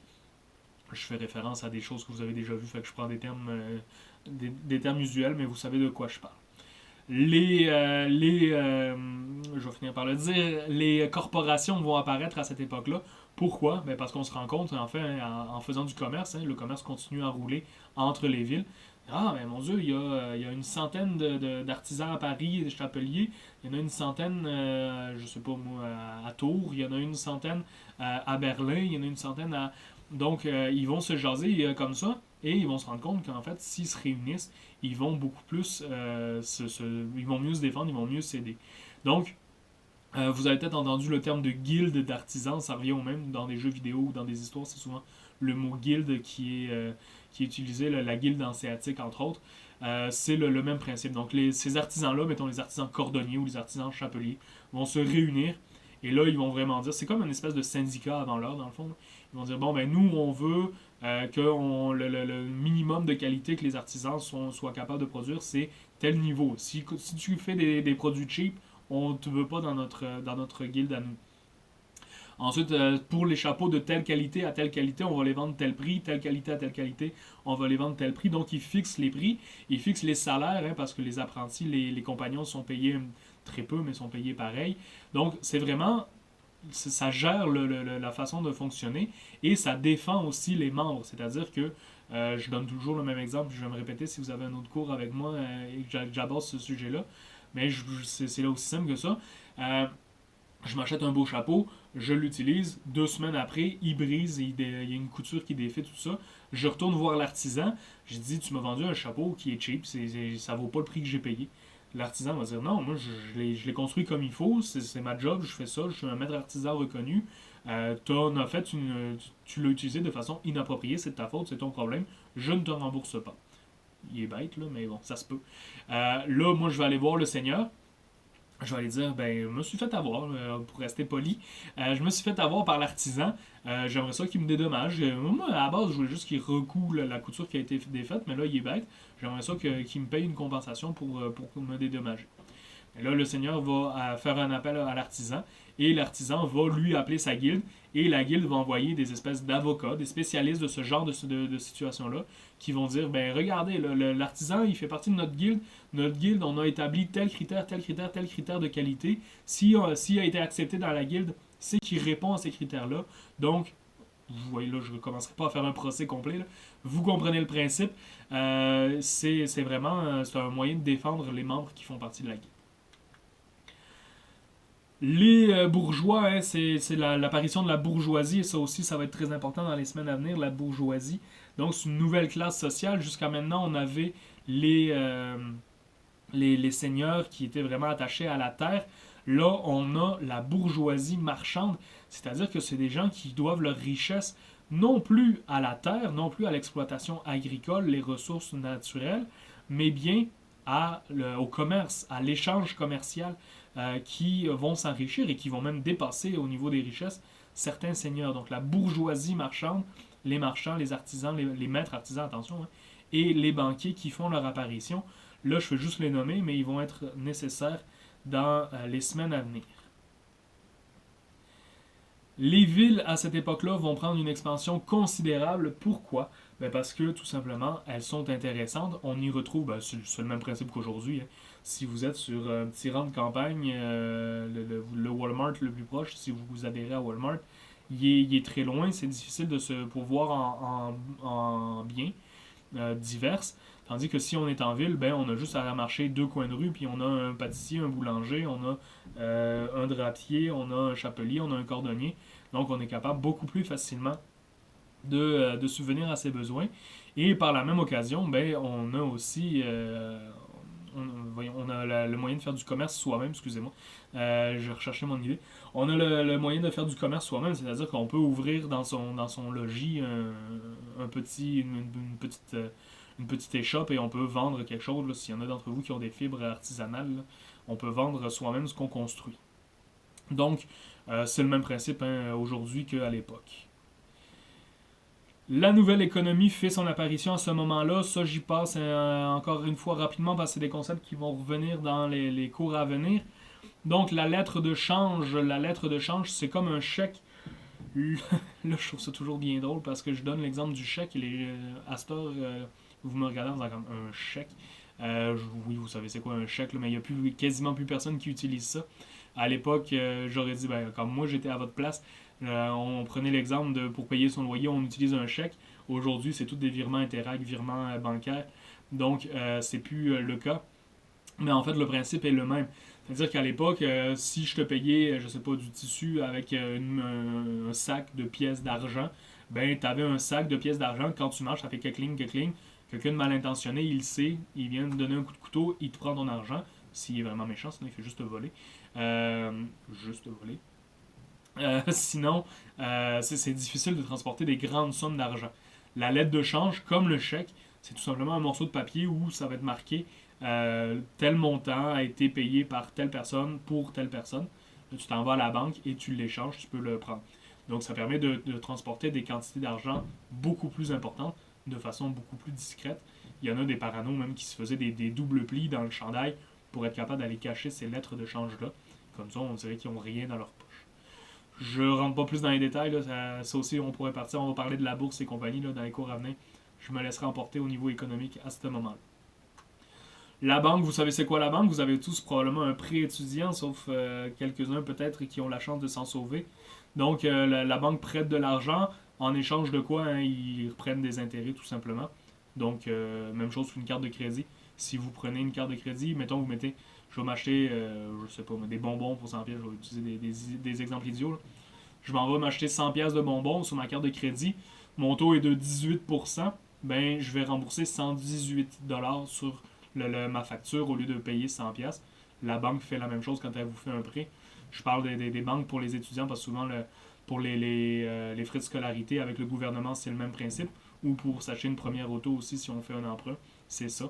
Donc c'est pour ça que c'est important de magasiner son taux d'intérêt parce que 4% ou 18%, ça fait une très grosse différence sur la quantité d'argent qu'il va falloir rembourser. La bourse fait son apparition également à ce moment-là. Donc qu'est-ce que c'est que la bourse? Ça, j'y reviendrai un petit peu plus tard. Je vais les garder là. Prenez juste la définition simple qui est à l'écran. J'y reviendrai plus tard. C'est vraiment... oui, je vais faire ça dans un autre cours parce que le temps file encore une fois. Ensuite, nous avons les foires. Excusez-moi. Donc, les foires. Je vous avais dit que je vous en parlerai aujourd'hui des foires finalement. Les foires, c'est quoi? c'est vraiment donc des fêtes gigantesques que les bourgeois vont commencer à organiser. Les bourgeois, je vous l'ai dit, commencent à devenir très très riches avec le commerce. Ils vont installer ces foires-là. Pourquoi? Ben, principalement pour s'amuser, hein, se divertir. On est pareil, les humains, on a toujours besoin de se divertir. Mais aussi parce que c'est un moyen de faire du commerce. Je m'explique. Les foires, c'est vraiment, encore une fois, je vais le caricaturer, mais c'est ça le principe. Le dimanche 7 mars, je sais pas c'est quoi la date, peu importe, il va y avoir un grand événement, une grande foire à Victoriaville, venez en grand nombre, blablabla. Moi, je suis un bourgeois qui fait du commerce avec l'Asie, par exemple, pour amener de la soie, je vais parler de la roue de la soie tantôt, des épices. Fait que là, moi, je vais dire plusieurs mois d'avance, je vais dire à mon camarade de commerce en Asie, hey, viens-t'en, j'organise un gros événement, j'aimerais ça que tu sois là. Fait que lui, il va s'en venir avec des marchandises, il va mettre son étalage sur la place publique et il va vendre ses marchandises directement, mais outre le fait de vendre ses marchandises directement, ben, c'est un moyen de se rencontrer, c'est un moyen de faire des liens, c'est un moyen de faire des ententes de commerce, hein, parce que si je suis un commerçant, un petit commerçant, mais qui n'a pas de lien avec des marchands d'Allemagne, des marchands, encore une fois, je fais comme si j'étais en France, mais peu importe, là, des marchands d'Asie, des marchands d'Afrique, des marchands d'Égypte, ben, j'en connais pas. Ben là, il y a une grande foire, puis il y a du monde de partout dans le monde qui sont arrivés, qui ont été invités par d'autres mondes dans la ville. Ben là, moi, je peux aller les voir, dire, hey, salut, moi, je m'appelle Jim, je fabrique des bonnets de bain, je voudrais faire des échanges de matériaux avec toi, blabla, voici ma carte en termes modernes, mais vous comprenez le principe. Donc, c'était vraiment des lieux de réunion. Et pour le commun des mortels, les gens, hein, pas la télé, pas toutes les affaires électroniques qu'on a aujourd'hui, juste de voir un Asiatique à l'époque ou voir un Égyptien, en soi, ça pouvait être un divertissement. Et il y avait des jongleurs, des cracheurs de feu, tout ce genre de divertissement-là aussi, des pièces de théâtre que les bourgeois organisaient dans ces événements-là. C'était un moyen, encore une fois, de montrer la richesse, hein, qu'ils avaient, ces bourgeois-là. Mais c'était vraiment là, des gros événements, ces foires. L'apparition du capitalisme, hein, parce que c'est de ça que je vous parle avec la bourgeoisie, hein, le début du capitalisme, le début de cette nouvelle idéologie-là qui fait son apparition. Euh, Elle se passe aussi à la campagne avec le phénomène de l'enclosure. L'enclosure, je m'excuse de ma prononciation, des fois ça sort bien, des fois ça sort pas bien. Mais je le francise pas ce terme-là parce que je connais pas de terme francisé de l'enclosure. C'est un terme qui vient d'Angleterre et c'est pour ça qu'on utilise ce terme-là. En fait, avec la révolution industrielle, on va en reparler un petit peu plus tard dans deux cours. Les gens qui ont les terrains, les grands territoires agricoles vont commencer à les rétrécir, mais c'est déjà un phénomène qu'on voit apparaître qui commence à débuter au Moyen Âge, c'est-à-dire que les gens, ce qu'on appelle l'aristocratie, hein, qui ont des domaines, des domaines c'est le terrain, le sol, là, qui ont des terrains gigantesques, ils vont commencer à les séparer en plus petits et ils vont commencer à louer les terrains au lieu d'avoir, comme je vous ai parlé tout à l'heure, les serfs qui travaillent tous en commun sur des terres, des champs communs. Mais là, on va commencer à diviser ce travail-là. Le but, c'est quoi? Ben, c'est de louer la terre et donc on fait un profit en échange, on rentabilise la terre de cette façon-là. Ça commence à apparaître à l'époque, ce principe-là. On a aussi, donc, je reste dans ma thématique de campagne, on a quand même des nouvelles technologies, hein, qui expliquent ça, qui permettent aussi de changer le mode de fonctionnement, parce que jusqu'à maintenant, on faisait ça à la main. On a donc des technologies qui permettent d'aller de travailler beaucoup plus efficacement à la campagne que ce qu'on était capable de le faire jusqu'à maintenant. Tout était fait à la main, hein, jusqu'à maintenant. Là, on voit apparaître donc le collier pour les animaux. Très rapidement, si vous n'êtes pas familier avec ça, pendant l'Antiquité, jusque là, les animaux, le cheval principalement et le bœuf, là, qu'on utilisait pour faire l'agriculture, il y avait un collier, mais le collier était autour du cou. Vous essayerez de prendre une corde, de vous le mettre autour du cou, d'attacher une machine à tirer en arrière, puis de tirer avec votre cou. On va voir si vous aimez ça, surtout les gars avec la pomme d'Adam. C'est pas super pratique, on s'étouffe, on suffoque, hein, c'est un petit peu le principe de suffocation. C'est pas efficace. Puis on n'est pas capable de forcer parce qu'on n'est pas capable de respirer. Donc les muscles ont besoin d'air pour fonctionner. Là, il va y avoir l'apparition du collier pour les animaux, mais qui vient sur le cou, sur le poitrail ici. Donc des chevaux et des bœufs. Et là, ben ici, c'est la partie la plus résistante. Là. Ils sont capables d'aller tirer vraiment avec toute leur force, toute leur puissance et de tirer la charrue à soc de fer en arrière sans aucun problème. Parce que ici, vous pouvez mettre le sternum, hein, qui est les côtes viennent se rattacher au sternum, sauf les côtes flottantes plus basses. Là. Mais peu importe le poids, la force qu'on pèse ici, ça va jamais, ben, éventuellement oui, là, ça nous tue là, comme tout, mais au travail, là, dans des conditions normales d'exécution, on ne sera jamais capable d'exercer une pression assez forte pour que ça devienne problématique, que ça coupe la respiration ou que ça empêche de faire un effort. Donc c'est con là, pour nous parce qu'on a des technologies absolument phénoménales. Là, on est rendu sur Mars. Mais à l'époque, juste le fait de passer de là à là pour le collier des animaux, c'est une révolution au niveau de l'agriculture. L'autre, je ne veux pas vous faire une liste d'épicerie encore, l'autre révolution importante, c'est la charrue à soc de fer. Donc c'est l'image, le dessin que je vous ai mis parce que je n'ai pas trouvé d'image concrète. Là. Vous, là, si vous connaissez l'agriculture, vous allez trouver ça ennuyant, mais je vais faire ça très rapidement.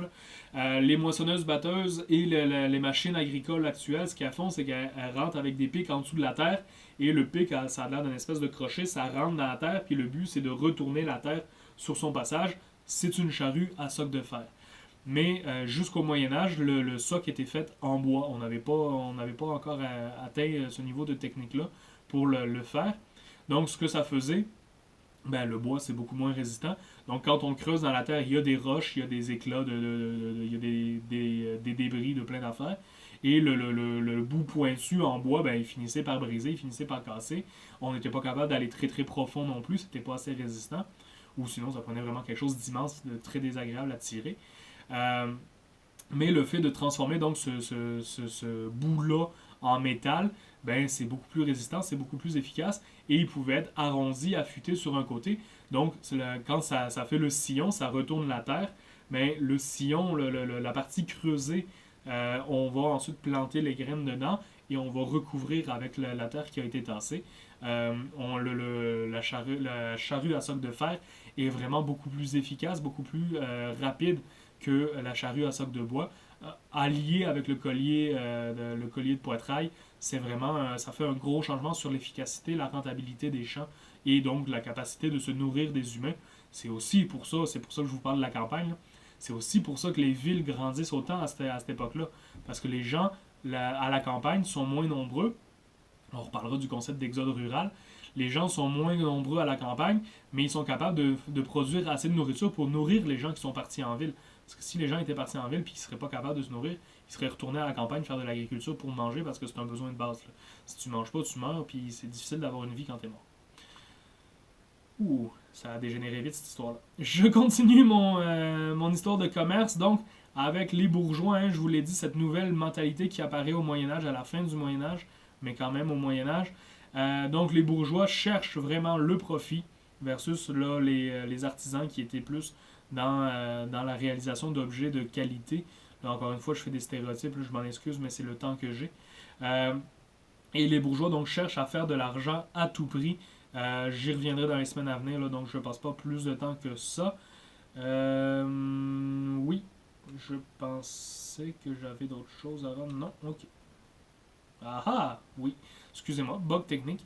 Donc, le commerce se fait avec qui hein, je vous en ai parlé, là, je m'excuse pour la carte en russe, c'est une carte que j'avais déjà dans mes affaires. Là. C'est pas important pour ceux qui lisent pas le cyrillique, de toute façon. Ce que je veux que vous regardiez, c'est la route qui est en pointillé, hein, qui traverse le territoire, justement, au niveau terrestre. C'est la route de la soie moderne, hein, actuelle, qui passe par la Russie. On avait une deuxième route de la soie qui passait par Byzance, donc la partie en rouge qui descend un petit peu plus basse que tout le reste, là, que la partie en jaune. Le petit point rouge face au petit point blanc, là, je m'excuse, normalement en classe je vous le pointerai avec le laser. C'est là qu'il y a Byzance et il y a une deuxième route de la soie qui va vers le sud de l'Europe à partir de là, vers l'Italie, la Grèce et compagnie. Donc, la route de la soie, elle est en place depuis très longtemps. C'est-à-dire que les Romains, hein, vous vous souvenez, mes toges blanches, là, mes habits blancs, mes draps blancs, c'est de la soie. C'est de la soie qui vient d'Asie. Donc, c'est un commerce qui est établi depuis longtemps. Vous l'avez vu au secondaire, hein, les métaux précieux, les épices, la soie et ainsi de suite.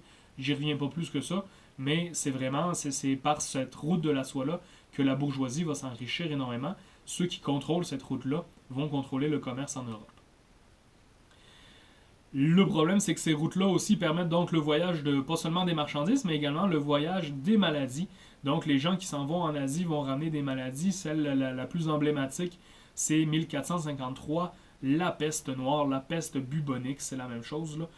C'est vraiment une maladie qui a fait des ravages incroyables. Excusez, avant d'aller voir bug technique, je m'en excuse, mon Dieu, qu'est-ce qui se passe? Ma petite manette doit perdre de batterie. Bon, excusez, je reviendrai pas en arrière, je veux pas que ça rebug. Le monsieur avec le long masque, là, c'était l'habit des médecins à l'époque pour la peste, parce que la peste se transmet par l'air, donc le masque servait de filtre, un petit peu comme nos masques aujourd'hui, hein, pour pas respirer l'air des autres. Et ils avaient une longue baguette pour poker les malades, pour voir s'ils étaient encore vivants, si ça valait la peine qu'ils essayent de les sauver ou pas. Je ferai une parenthèse plus longue que ça en classe, je ne la ferai pas ici. Je reviens à mon beau rat ouvert d'esprit et de ventre. Je m'excuse pour ceux qui sont sensibles, mais on est tous faits pareil à l'intérieur, hein, donc c'est le foie, les intestins et ainsi de suite que vous voyez là. Pourquoi la peste donc va se propager aussi rapidement que ça? C'est à cause des rats, c'est pas pour rien que je vous ai mis ça là. C'est une des maladies qui se transmet des animaux aux humains. Et donc dans les bateaux qui font du commerce et aussi dans les marchandises, hein, les gens qui se promènent avec des charrettes et tout ça, on va ramener des animaux qui sont contaminés et la peste va se propager à une vitesse absolument incroyable. Regardez, 15 à 20 millions de morts en quelques années seulement, c'est vraiment très très très rapide. Là, ma petite manette bug, fait que vous m'excuserez, je vais faire un petit peu de bruit pour me libérer le clavier parce que je suis tanné des bugs. Alors, ceci est très très très important. Ceci est très, très, très, très important. Voici un diagramme. Donc, le diagramme, regardez, 476 jusqu'à l'an 1000 à peu près, on a notre période des invasions germaniques. Regardez la population, la courbe, hein, la ligne, le diagramme, qu'est-ce qu'il représente? C'est la population en Europe. Donc, à la fin de l'Empire romain, l'Europe est à peu près, l'Europe occidentale, hein, est à peu près habitée par 38 millions de personnes. Je vous l'ai dit, les invasions, hein, le mouvement des peuples se fait de façon très violente par différentes guerres que je vous ai illustrées. Donc on a quand même, on descend jusqu'à 22 millions de morts, jusqu'à 22 millions de personnes, ça fait quand même 16 millions de morts, c'est pas rien. Mais ensuite, on va avoir donc pendant notre Moyen-Âge les avancées technologiques, la charrue et tout ça que je vous ai montré, une meilleure gestion de l'environnement aussi avec le système féodal et le servage. Donc, on a vraiment une amélioration drastique de la qualité de vie. Et regardez, ça va exploser le monde entre l'an 1000 et l'an 1200 à peu près. La quantité d'humains va exploser. Regardez, on est rendu à 88 millions de personnes. C'est quand même très impressionnant versus le 22 millions. Mais la chute drastique, là j'ai mis la flèche bleue un petit peu plus loin. Mais la chute très drastique, tout de suite en dessous du 88 millions, c'est ça la peste noire. Et ça va diminuer donc avec la peste jusqu'à 1453. C'est toute cette période-là de la peste noire qui va vraiment, excusez-moi, un chat dans la gorge, qui va vraiment faire des dégâts gigantesques en Europe, qui va vraiment tuer énormément de monde. C'est au-dessus de la moitié, à peu près la moitié du monde là, qui meurt. Donc une personne sur deux, imaginez, c'est quand même très drastique. Donc, il faudrait idéalement être capable de comprendre ce diagramme-là et être capable de l'expliquer, cette évolution-là. Donc, l'Empire romain a tant de personnes dedans. Ensuite, il y a la période des invasions barbares et des mouvements migratoires des peuples germaniques qui va amener une instabilité et certains conflits, qui va donc amener une diminution de la population.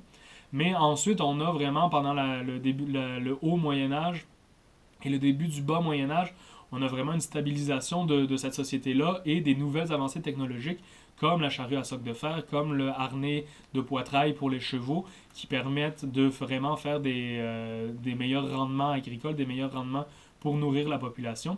La population, grâce à ça et à l'économie florissante, donc explose, hein, grandit énormément, mais malheureusement les maladies et par exemple la peste noire va venir changer drastiquement le portrait de la démographie européenne en tuant la moitié de la population pendant la crise de 1453. C'est un exemple comme ça par hasard. Je continue mon périple malgré mon manque de subtilité. J'en arrive là, proche de la fin, perdez pas espoir, ça s'en vient. Christianisation, là, je vous en ai parlé à la fin de la... Tenez, je vais fermer les notes, je vais le faire à l'oral, ça va me permettre d'être plus succinct. Je vous en ai parlé à la fin de l'Empire romain, de cette christianisation de l'Empire. Là, on est au Moyen-Âge, la religion, elle est omniprésente, elle a vraiment le contrôle de tout. Elle est monolithique, donc je vais vous la présenter un petit peu, cette structure-là de la religion catholique. On s'en sauve pas. Je vais réessayer ma manette si vous me le permettez, là, je m'excuse d'avance pour les bugs techniques. Je vous ai présenté la structure de la féodalité, je vous présente la structure de l'Église. Donc le même principe, là, je rentre pas dans les détails, faites pause, prenez des notes, c'est des choses que vous connaissez aussi, là, probablement. Donc en haut de la pyramide complètement, on a le pape, qui est ensuite, là, sur le diagramme, c'est marqué cardinaux, hein, mais les évêques, les cardinaux, le terme change avec le temps, là, ça dépend à quelle période on est. Les évêques et les cardinaux, donc, vont élire le pape, vont gérer les diocèses, les villes, tandis que les prêtres, eux, sont dans des paroisses, c'est des villages. Donc, c'est quoi la différence entre un évêque et un prêtre?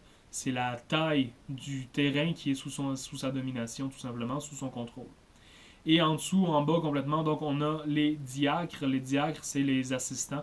Il y en a peut-être d'entre vous qui ont fait ça pendant leurs jeunes années. C'est encore populaire au Québec malgré la modernité. La vie est vraiment au Moyen-Âge réglée complètement par l'Église. Donc tout, je vous avais parlé du polythéisme et des dieux qui géraient tous les aspects de la vie. La religion catholique va vraiment reprendre ce principe-là, mais va le justifier évidemment à partir de ses croyances à elle. Donc, je rentre pas dans les détails, je vous refais un survol. Dieu a créé le monde en 7 jours, il a créé les humains, la pomme, Ève fait manger la pomme à Adam, banni du paradis, vient vivre sur terre, blablabla, blablabla, l'arche de Noé, et ainsi de suite. Là, je peux pas rentrer dans un cours de théologie, je m'en excuse. On pourrait faire ça autrement. Mais le principe de base, il est simple. Tu es une bonne personne, tu fais des bonnes actions, tu vas aller au paradis quand tu vas mourir, tu vas être heureux pour le restant de l'éternité. Intéressant quand même, être heureux pour l'éternité. Tu es une mauvaise personne, tu commets des mauvaises actions, tu vas aller en enfer. Et là, ben, c'est les flammes, la torture et ainsi de suite pour l'éternité. Moins inspirant, mais ça n'empêche pas beaucoup de gens de choisir cette option-là pareil. Dans le quotidien, l'Église va vraiment gérer tous les aspects. Donc, la première action qui se passe. Aujourd'hui, c'est beaucoup moins vrai, là, mais au Moyen-Âge, c'est vraiment immédiat. Hein. Il y avait quasiment un prêtre dans la pièce qui était à côté de la salle d'accouchement parce que dès la naissance de l'enfant, il fallait le baptiser. Pourquoi c'était aussi urgent que ça au Moyen-Âge? Ben, le taux de mortalité infantile, le taux de mortalité pendant les accouchements était très élevé, c'est très dangereux. Un accouchement, même aujourd'hui, avec les hôpitaux qu'on a, c'est dangereux. Moins, là, capotez pas les filles, là, mais donc on disait si le bébé n'est pas baptisé puis qu'il meurt pendant l'accouchement ou qu'il meurt très rapidement après, parce que c'est pas parce qu'il a survécu à l'accouchement, le infantile, là, c'est en dessous de 3 à 5 ans, le taux de mortalité était vraiment très haut. S'il n'est pas baptisé, il va aller en enfer immédiatement. Donc le prêtre baptisait quasiment immédiatement les enfants qui naissaient parce que on voulait s'assurer que s'ils mouraient rapidement après, c'est triste, mais c'est la réalité pareil, il pouvait aller avoir une place en enfer parce qu'un enfant c'est pur, un enfant ça n'a pas le mal en soi. Donc ça allait, s'il a été baptisé, il s'en allait au paradis à la place d'aller en enfer. Ensuite, en vieillissant, on fait les cours de catéchisme, la communion et ainsi de suite. Donc vraiment, toutes les étapes les différents âges de la vie sont contrôlées par la religion. Et ensuite, le mariage, donc le mariage pour le couple, quand on parlera de marxisme, on parlera de la domination de l'homme sur la femme. Mais le mariage, donc la création du couple, selon notre standard moderne, nous vient de cette religion catholique-là au Moyen-Âge. Ça, c'était déjà existant pendant la fin de l'Antiquité. Et ensuite, le bout le moins le fun, c'est quand on meurt. Ben, moins le fun, je sais pas, je suis jamais mort. Mais la mort, donc les derniers sacrements sur son lit de mort, le prêtre va venir, va faire l'extrême onction qu'on appelle, va faire les derniers sacrements pour purifier l'âme, pour être sûr qu'elle fasse son voyage vers le paradis. Donc, c'est vrai, le quotidien, la messe à tous les dimanches. Il y avait une journée en fait, une demi-journée par semaine où on ne travaillait pas, c'était le dimanche matin, parce qu'on s'en allait à la messe. Ensuite, en après-midi, les ouvriers et les paysans retournaient travailler. Ensuite, il va y avoir le dimanche férié et la fin de semaine qui vont apparaître, mais ça, c'est sur le long terme. Donc, c'est vraiment là, la prière avant chaque repas. Le quotidien est vraiment géré par l'Église au grand complet. Les fêtes, hein, Noël, Pâques et tout ça, j'y reviens pas. Et aussi payer donc l'aumône. L'aumône, c'est quoi? C'est les pauvres, hein, ce qu'on appelle des quêteux au Québec, qui vont nous demander de l'argent, donc on leur donne de l'argent pour les aider. Prier Dieu, payer la dîme. Payer la dîme, c'est le petit panier qui passe pendant les messes à l'église. Là. Je vous attire l'occasion, je ne veux pas offusquer personne, là, les croyances religieuses, c'est personnel. Je veux quand même attirer votre attention sur le fait que le contenant, hein, l'espèce de coquille Saint-Jacques que le prêtre utilise, est fait en argent massif et qu'il a une bague en or sur son doigt. Je reviens sur ces concepts-là dans Paul. Pourquoi l'Église est aussi puissante? Le roi Pépin le Bref, hein, le père de Charlemagne, va donner un territoire à l'Église. Ça, c'est la basilique hein, donc, du Vatican, là où le pape habite à Rome. C'est important que je le fasse, je l'ai mentionné, mais c'est important que je vous le dise. Le Vatican, l'église, la basilique du Vatican, c'est un pays autonome à l'intérieur de la ville de Rome. Donc Rome, c'est la capitale de l'Italie aujourd'hui, mais quand vous rentrez dans le Vatican, vous n'êtes plus en Italie, vous n'êtes plus à Rome, vous êtes dans la cité du Vatican, vous êtes dans un nouveau pays au complet. C'est un petit peu fucked up, mais c'est ça pareil. Je rentre pas, encore une fois, je rentre pas dans les détails, mais je voulais que vous compreniez que c'est vraiment une autonomie. Ils sont totalement autonomes au niveau du gouvernement terrestre. Là. Ils répondent de personne. C'est leur terrain à eux. Ils n'ont pas à répondre à n'importe quel roi du tout de ce qu'ils font. Je continue. Donc, l'Église est supposée aider les pauvres. Mais vous le voyez, donc c'est pour ça que je vous ai fait ressortir ça tout à l'heure. Regardez également mon image à gauche. Normalement, hein, les catholiques font pas. Il y a des ordres catholiques qui le font pour vrai. Hein, encore une fois, il y a des très bonnes personnes dans la religion catholique. Mais il y a aussi des gens envieux et des mégalomanes. Comme partout, c'est dans la nature humaine, malheureusement. Il y a des gens qui font vraiment vœu de pauvreté. Il y a des gens qui aident à sauver les âmes du commun des mortels. Ça, oui, il y en a énormément. Mais il y a aussi des gens donc, qui vont se servir de l'Église. Hein, par exemple, la dîme, qui vont s'en servir pour s'enrichir personnellement. Regardez les églises, regardez les dorures, hein, c'est sur mon image, regardez les trucs qui sont plaqués or. Ta mission, normalement, c'est d'aider les gens à sauver leur âme, c'est pas de t'enrichir sur la planète. Tu as le trône du pape, là, je pense que je l'ai pas mis, là, mais le trône du pape, c'est un trône, c'est pas un fauteuil, c'est un trône. Il est en or, il est plaqué en or massif à grandeur, puis il est gigantesque, il est haut comme ça se peut pas, avec des dorures, des bijoux incrustés, puis tout. C'est de l'opulence, mais de l'opulence, puis de l'opulence. Des scandales sur les richesses du Vatican. Il y a des documentaires, il y a des livres au complet qui sont là-dessus. Là. C'est incroyable comment des gens qui sont supposés aider les autres vont abuser de l'ignorance à travers le temps. Je rentre pas dans ce débat-là une fois de plus. C'est quelque chose, je veux pas offusquer personne, je suis à l'aise d'offusquer les gens, mais je suis à l'aise de les offusquer de vive voix pour qu'on puisse s'expliquer, versus en vidéo comme ça que ça peut être mal interprété. Je continue mon périple. Donc, au Moyen-Âge, on va avoir deux concepts qui vont apparaître. Donc, la paix de Dieu. La paix de Dieu, hein, on est encore en latin. C'est ça que je vous marque ici là, pour vos notes. On est encore en latin au Moyen-Âge. Donc, pax que omnia superat supérieur. Hein, donc, la paix est supérieure à la guerre. C'est ça, la paix de Dieu. Donc, après la période des invasions, après la période d'instabilité, les religieux vont dire, bon, ben là, il y a eu assez de guerre, on va faire la paix, on va se calmer. Mais éventuellement, donc, vous avez vu l'expansion de la population, comment c'est devenu exponentiel. Ben, il y a eu comme trop de monde pour le territoire, fait que les gens ont commencé à se retaper dessus, parce que, encore une fois, c'est la nature humaine. Ce qui va nous amener donc à la trêve de Dieu. La trêve de Dieu, ce que ça veut dire, c'est qu'on n'a pas le droit de se battre du mercredi soir jusqu'au lundi matin. Donc, dans le fond, on sait que si les gens veulent se battre, les chevaliers, parce que le commun des mortels n'ont pas juste ça à faire, aller se battre, là, mais les guerres, les batailles entre seigneurs vont se passer le lundi, mardi, mercredi. Le reste de la semaine, ils n'ont pas le droit de faire la guerre, c'est interdit par la religion. Pourquoi? Ben parce qu'ils veulent laisser le reste du monde en paix. Et les chevaliers, oui, c'est des chevaliers, oui, ils vont se battre, mais ils ont quand même des domaines à administrer, ils ont des familles à s'occuper, tout ça. Donc, la trêve de Dieu, c'est un moyen de dire, oui, ok, il y a cette portion de violence dans la nature humaine, c'est correct, ça existe, mais on a aussi besoin de périodes de paix. C'est à cette période-là aussi qu'on va voir apparaître les guerres saintes. C'est-à-dire on avait le concept là, de guerre juste. Les guerres justes, c'est on prend l'épée pour se défendre, pour faire la justice, hein, pour s'assurer que la justice est respectée en ce bas monde. Mais la notion de guerre sainte, la guerre sainte, elle va changer vraiment. Hein, ça, c'est avec les croisades de tantôt que ça vient aussi au Moyen Âge. On va pouvoir faire une guerre pour laver ses propres péchés. Donc en allant tuer des infidèles, en allant tuer des musulmans, des islamistes, euh, on va pouvoir expier nos propres péchés et accéder au paradis. C'est un petit peu le même principe donc que ce changement de mentalité-là. On commence à accepter une certaine forme de violence. Elle est justifiée par la religion, certaines de ces formes de violence-là.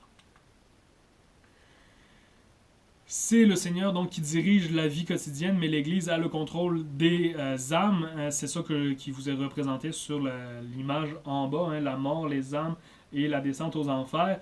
Il y a eu beaucoup de tableaux. Hein. Encore une fois, je ne rentre pas dans les critiques d'art, mais j'adorerais ça, vous illustrer, faire des cours d'histoire de la peinture. Là. Il y a des choses absolument fantastiques. La menace vraiment que l'Église va faire sur les gens, c'est l'excommunication. C'est quoi de casser l'excommunication? Une fois de plus, vous sauvez de mes questions avec la caméra. Bande de chanceux, de chanceuses. L'excommunication, c'est quoi? Ben, c'est on t'exclut. Dans une relation, c'est quelqu'un avec qui t'es plus. Ben, excommunié, tu es enlevé, de la communauté, de la communion des chrétiens. Donc, tu n'es plus un catholique. Et ça veut dire quoi, ça? Ça veut dire que tu vas en enfer immédiatement. Tu n'as plus, les portes du paradis te sont fermées pour toujours. Ça a l'air bien con pour toi et moi aujourd'hui parce que, en tout cas, moi personnellement, je ne suis pas croyant catholique. Donc, je dis, ok, bye. Mais à l'époque, les gens ils croyaient réellement à cette conception de la vie-là. Et c'était vraiment une menace qui était perçue comme étant terrible par bien des gens. Encore une fois, je caricature, il y a des gens qui ne croyaient pas, là. Mais beaucoup de gens y croyaient, beaucoup de monde avait peur de ça. Imaginez, la menace, c'est quand même que ton âme va être torturée pour l'éternité en enfer. C'est quand même... ça fait réfléchir une minute ou deux, là. Je passe pas plus de temps là-dessus, vous êtes supposé connaître ça aussi. Les lieux de culte, je survole très rapidement. Vous les connaissez, mais je voulais vous faire le lien avec la hiérarchie que je vous ai présentée tout à l'heure. Donc, le plus petit, entre parenthèses, lieu de culte, c'est l'église. C'est vraiment le lieu où on a des curés. Ça, c'est évidemment une église moderne, là, mais le principe est le même. Donc, c'est là où on fait la messe, mais c'est aussi, hein, je vous en ai parlé avec le roi de France qui a brûlé des gens dans une église. C'est un lieu de refuge pour les gens qui sont en besoin. Donc, je reparle du pèlerinage, hein, que je vous en ai parlé tout à l'heure. Je vais en reparler dans une minute aussi. Mais donc les gens qui partent, mettons, de France pour se rendre jusqu'à Jérusalem, ben ils dorment sur le chemin, là, ils dorment à terre, ils dorment dans la nature. Ou le seul endroit où ils étaient acceptés, c'était dans les églises. On peut et on doit reprocher beaucoup de choses à l'Église catholique, au Québec entre autres, mais ailleurs dans le monde aussi. Mais il ne faut pas empêcher de reconnaître aussi les points forts, parce qu'il y a des points forts. La charité, s'occuper des mendiants, s'occuper des nécessiteux, s'occuper des blessés, s'occuper des amputés, s'occuper des déficients mentaux. C'est l'Église qui a toujours pris ça en charge dans les sociétés jusqu'à les années 60, là, jusqu'à la Révolution tranquille, ou l'équivalent dans les autres pays, là, en France un peu plus rapidement à cause de la Révolution française, mais peu importe. Bref, il y a quand même des aspects très positifs, et je vous l'ai dit, il y a des très bonnes personnes dans l'Église, comme il y en a partout, mais il y a aussi des moins bonnes. C'est vraiment, encore une fois, je vous fais référence à Quasimodo et Notre-Dame de Paris. À un moment donné, il y a Esmeralda, là, je m'excuse, je ne veux pas rentrer dans la littérature française, là, mais Esmeralda est chassée par le politicien et Quasimodo l'amène dans Notre-Dame de Paris. C'est pas une église, c'est un petit peu plus gros que ça. Je vais vous la présenter après. Et il dit asile, asile. Mais normalement, quand les gens rentraient dans une église ou dans une cathédrale en demandant asile, ben, ils devenaient immunisés au pouvoir temporel. C'est le même principe. Excusez-moi. C'est le même principe que le Vatican. Quand tu rentres dans l'église, tu ne fais plus partie du pays qui est à l'extérieur. Bon, ok, ça inclut que tu es pogné là pour le restant de tes jours, théoriquement, sauf si tu arrives à t'enfuir de nuit. Là. Mais l'autorité temporelle, le seigneur, les policiers, les gendarmes qu'on appelait à l'époque, gendarmes, n'avaient pas le droit de rentrer dans l'église pour aller te chercher. C'est vraiment un refuge qui est respecté théoriquement à l'époque. Ensuite, on a donc plus gros, la cathédrale. Ça, c'est pas à Paris, c'est à Orléans, si je me souviens bien, la cathédrale d'Orléans. Donc, les curés s'occupaient des églises. Là, ce sont les évêques qui s'occupent de ces cathédrales-là. Dans les villes, je vous l'ai dit, c'est des territoires qui sont plus populeux, plus riches. Les cathédrales, oui, on y fait la messe, oui, c'est des lieux de culte, mais c'est aussi donc un lieu d'enseignement. Pourquoi? Parce que les évêques sont plus férus de théologie et c'est eux qui donnaient les cours pour les prêtres. Je ne veux pas passer trop de temps là-dessus, donc c'est pour ça que je continue. Les monastères, c'est souvent des lieux de réclusion, c'est des lieux plus fermés. Vous pouvez, par la même occasion, tiens, je fais la parenthèse ici, vous pouvez, si vous voulez, aller faire une retraite. Vous n'êtes pas obligé de devenir moine ou moinesse pour autant. Là, vous n'êtes pas obligé de vous vouer votre vie à Dieu pour ça. Mais si vous avez un monastère proche de chez vous, vous pouvez le contacter et leur dire je voudrais faire une retraite pour une semaine, une fin de semaine. Des fois, ça peut être une ou deux journées. Ça peut être une semaine, ça peut être un mois. Ça dépend des endroits, ça dépend des accommodations qu'ils font. Et vous pouvez y aller, mais les monastères, c'est vraiment des lieux qui sont théoriquement fermés au monde extérieur. Aujourd'hui, c'est plus vrai. Là.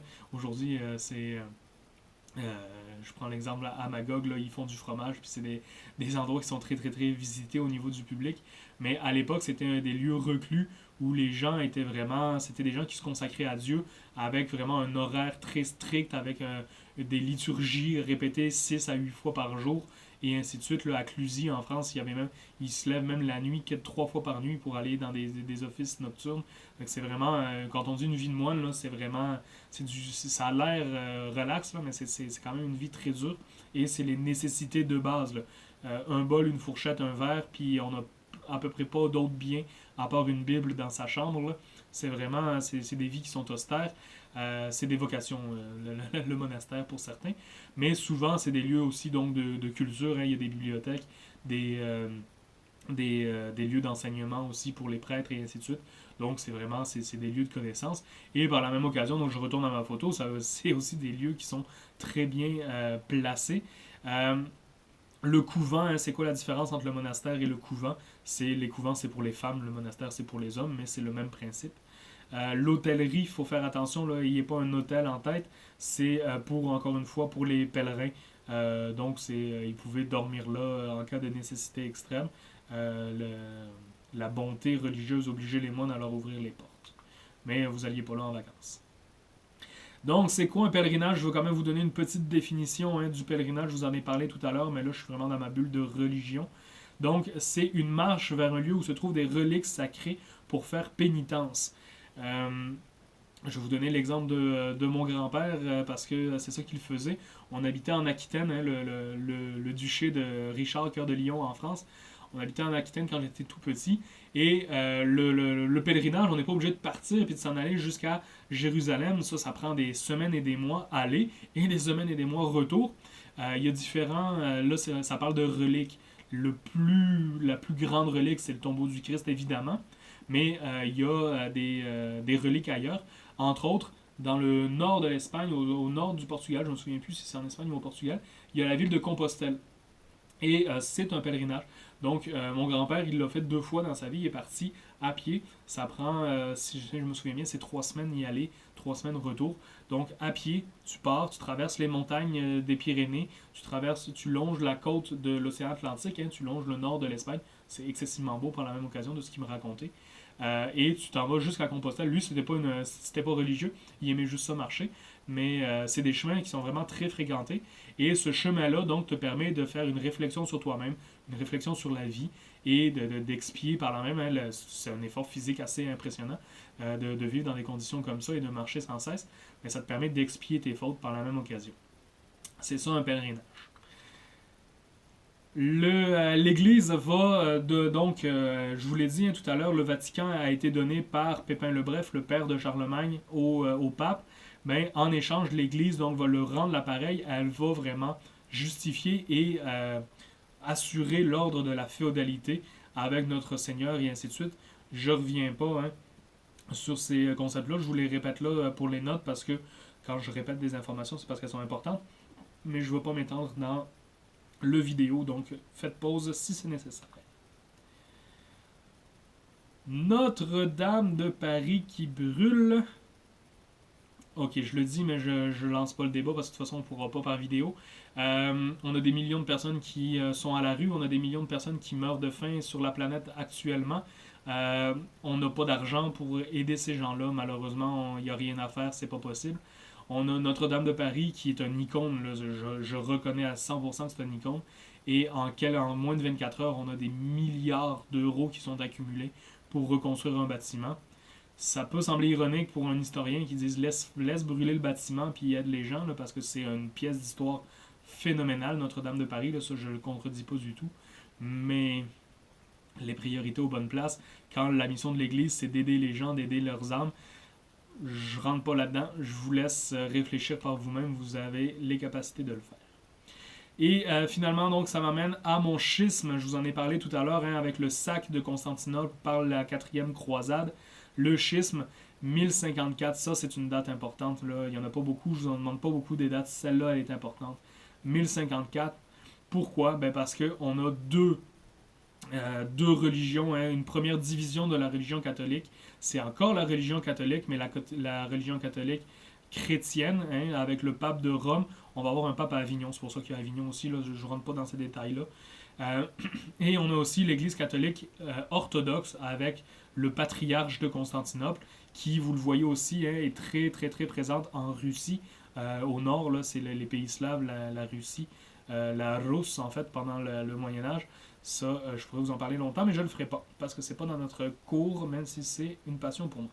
Donc, première séparation de l'Église catholique, c'est des religions qu'on connaît encore aujourd'hui, les catholiques chrétiens et les catholiques orthodoxes. Excusez, là, Rome, j'ai juste marqué catholique, mais faites la distinction. Ma dernière bulle, je finis avec ça parce que je ne veux pas vous écœurer. La crise, comment elle va se finir ce Moyen-Âge-là. On va avoir donc une guerre principalement qui va amener le début de la fin. La guerre de 100 ans. C'est entre l'Angleterre et la France. Pourquoi? Je vous en ai parlé tout à l'heure. Tiens, je refais mon lien avec Richard Cœur de Lion. Richard Cœur de Lion a l'Aquitaine, mais il a aussi la Normandie. La Normandie, c'est au nord complètement. Les Normands, c'est des Vikings. Des Vikings qui sont venus s'installer là. Et ce territoire-là a été conquis par le roi d'Angleterre par la suite. Histoire bref. Le roi, il y a un des deux rois, excusez-moi, je me souviens plus c'est lequel, je pense que c'est le roi de France qui meurt sans succession, et le roi d'Angleterre qui est un cousin éloigné, parce que Aliénor d'Aquitaine, la mère de Richard Cœur de Lion, est allée se remarier avec le roi d'Angleterre après. Mais il peut dire je suis le cousin, c'est la troisième fesse gauche du roi de France, fait que théoriquement la France ça me revient.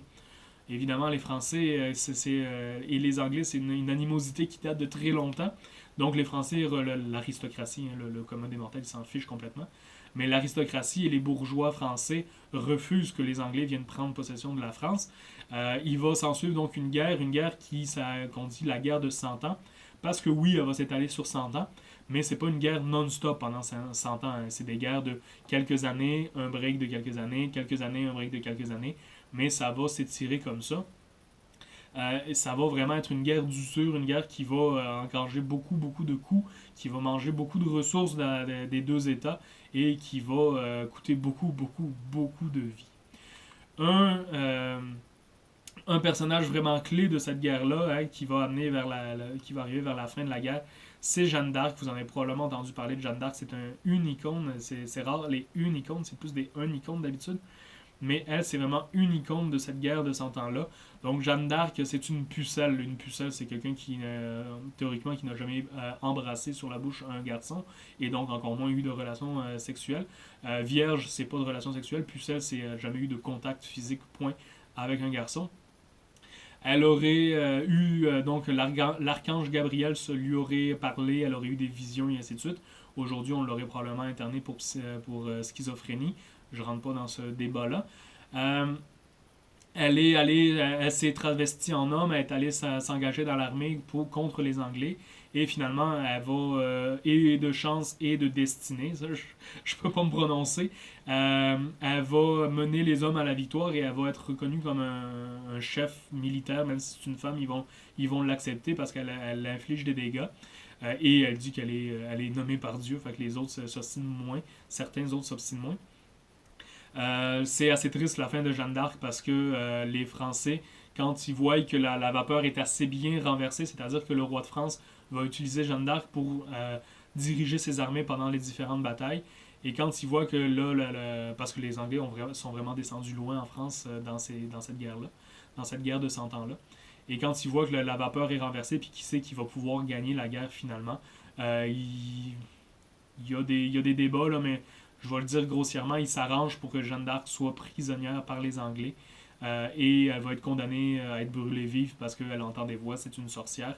C'est ça qui, là, j'en ai pas parlé de ça, hein, mais les sorcières avec la religion, pendant le Moyen-Âge, il y a des milliers et des milliers de femmes qui vont passer au bûcher sous le principe de sorcellerie, alors que c'est des connaissances millénaires, hein, chez les Celtes, ce que les Romains appelaient les Gaulois.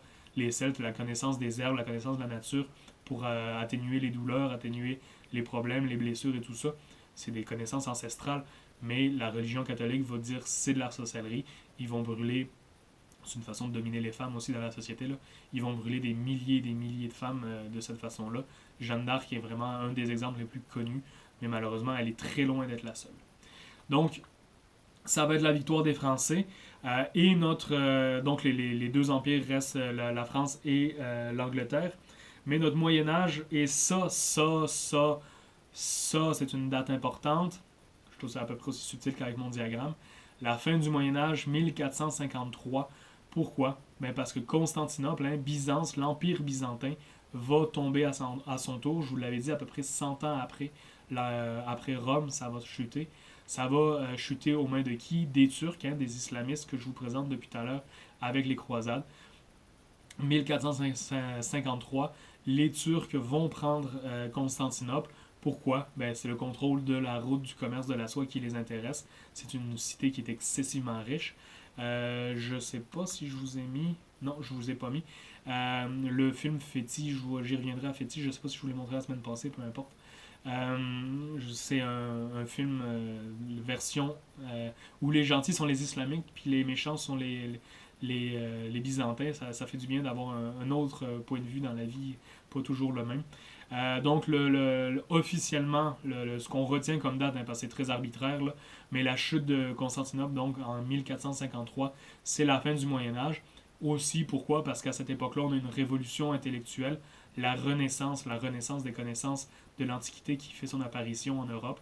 Et on va aussi se diriger vers, ça c'est les deux cours qui s'en viennent, vers l'expansion européenne avec les grandes découvertes vers l'extérieur du monde. Donc la société va rechanger assez drastiquement pour qu'on voie ici une coupure entre les deux. Mais c'est parce que c'est un événement marquant là, que l'Empire byzantin chute. Ils ont duré quand même 1000 ans de plus que Rome. Donc ça fait une coupure facile pour les historiens à faire. Donc voici, j'ai réussi, je pense, à pas trop m'étendre cette semaine. Je vous l'ai dit, je vous le répète, c'est ma job. Jusqu'à là, tout ce qu'on a vu depuis le début de la session va faire partie de l'examen de la semaine prochaine. Et sinon, n'oubliez pas, en filigrane de tout ça, de continuer votre travail de recherche. Donc, à la semaine prochaine. Salut!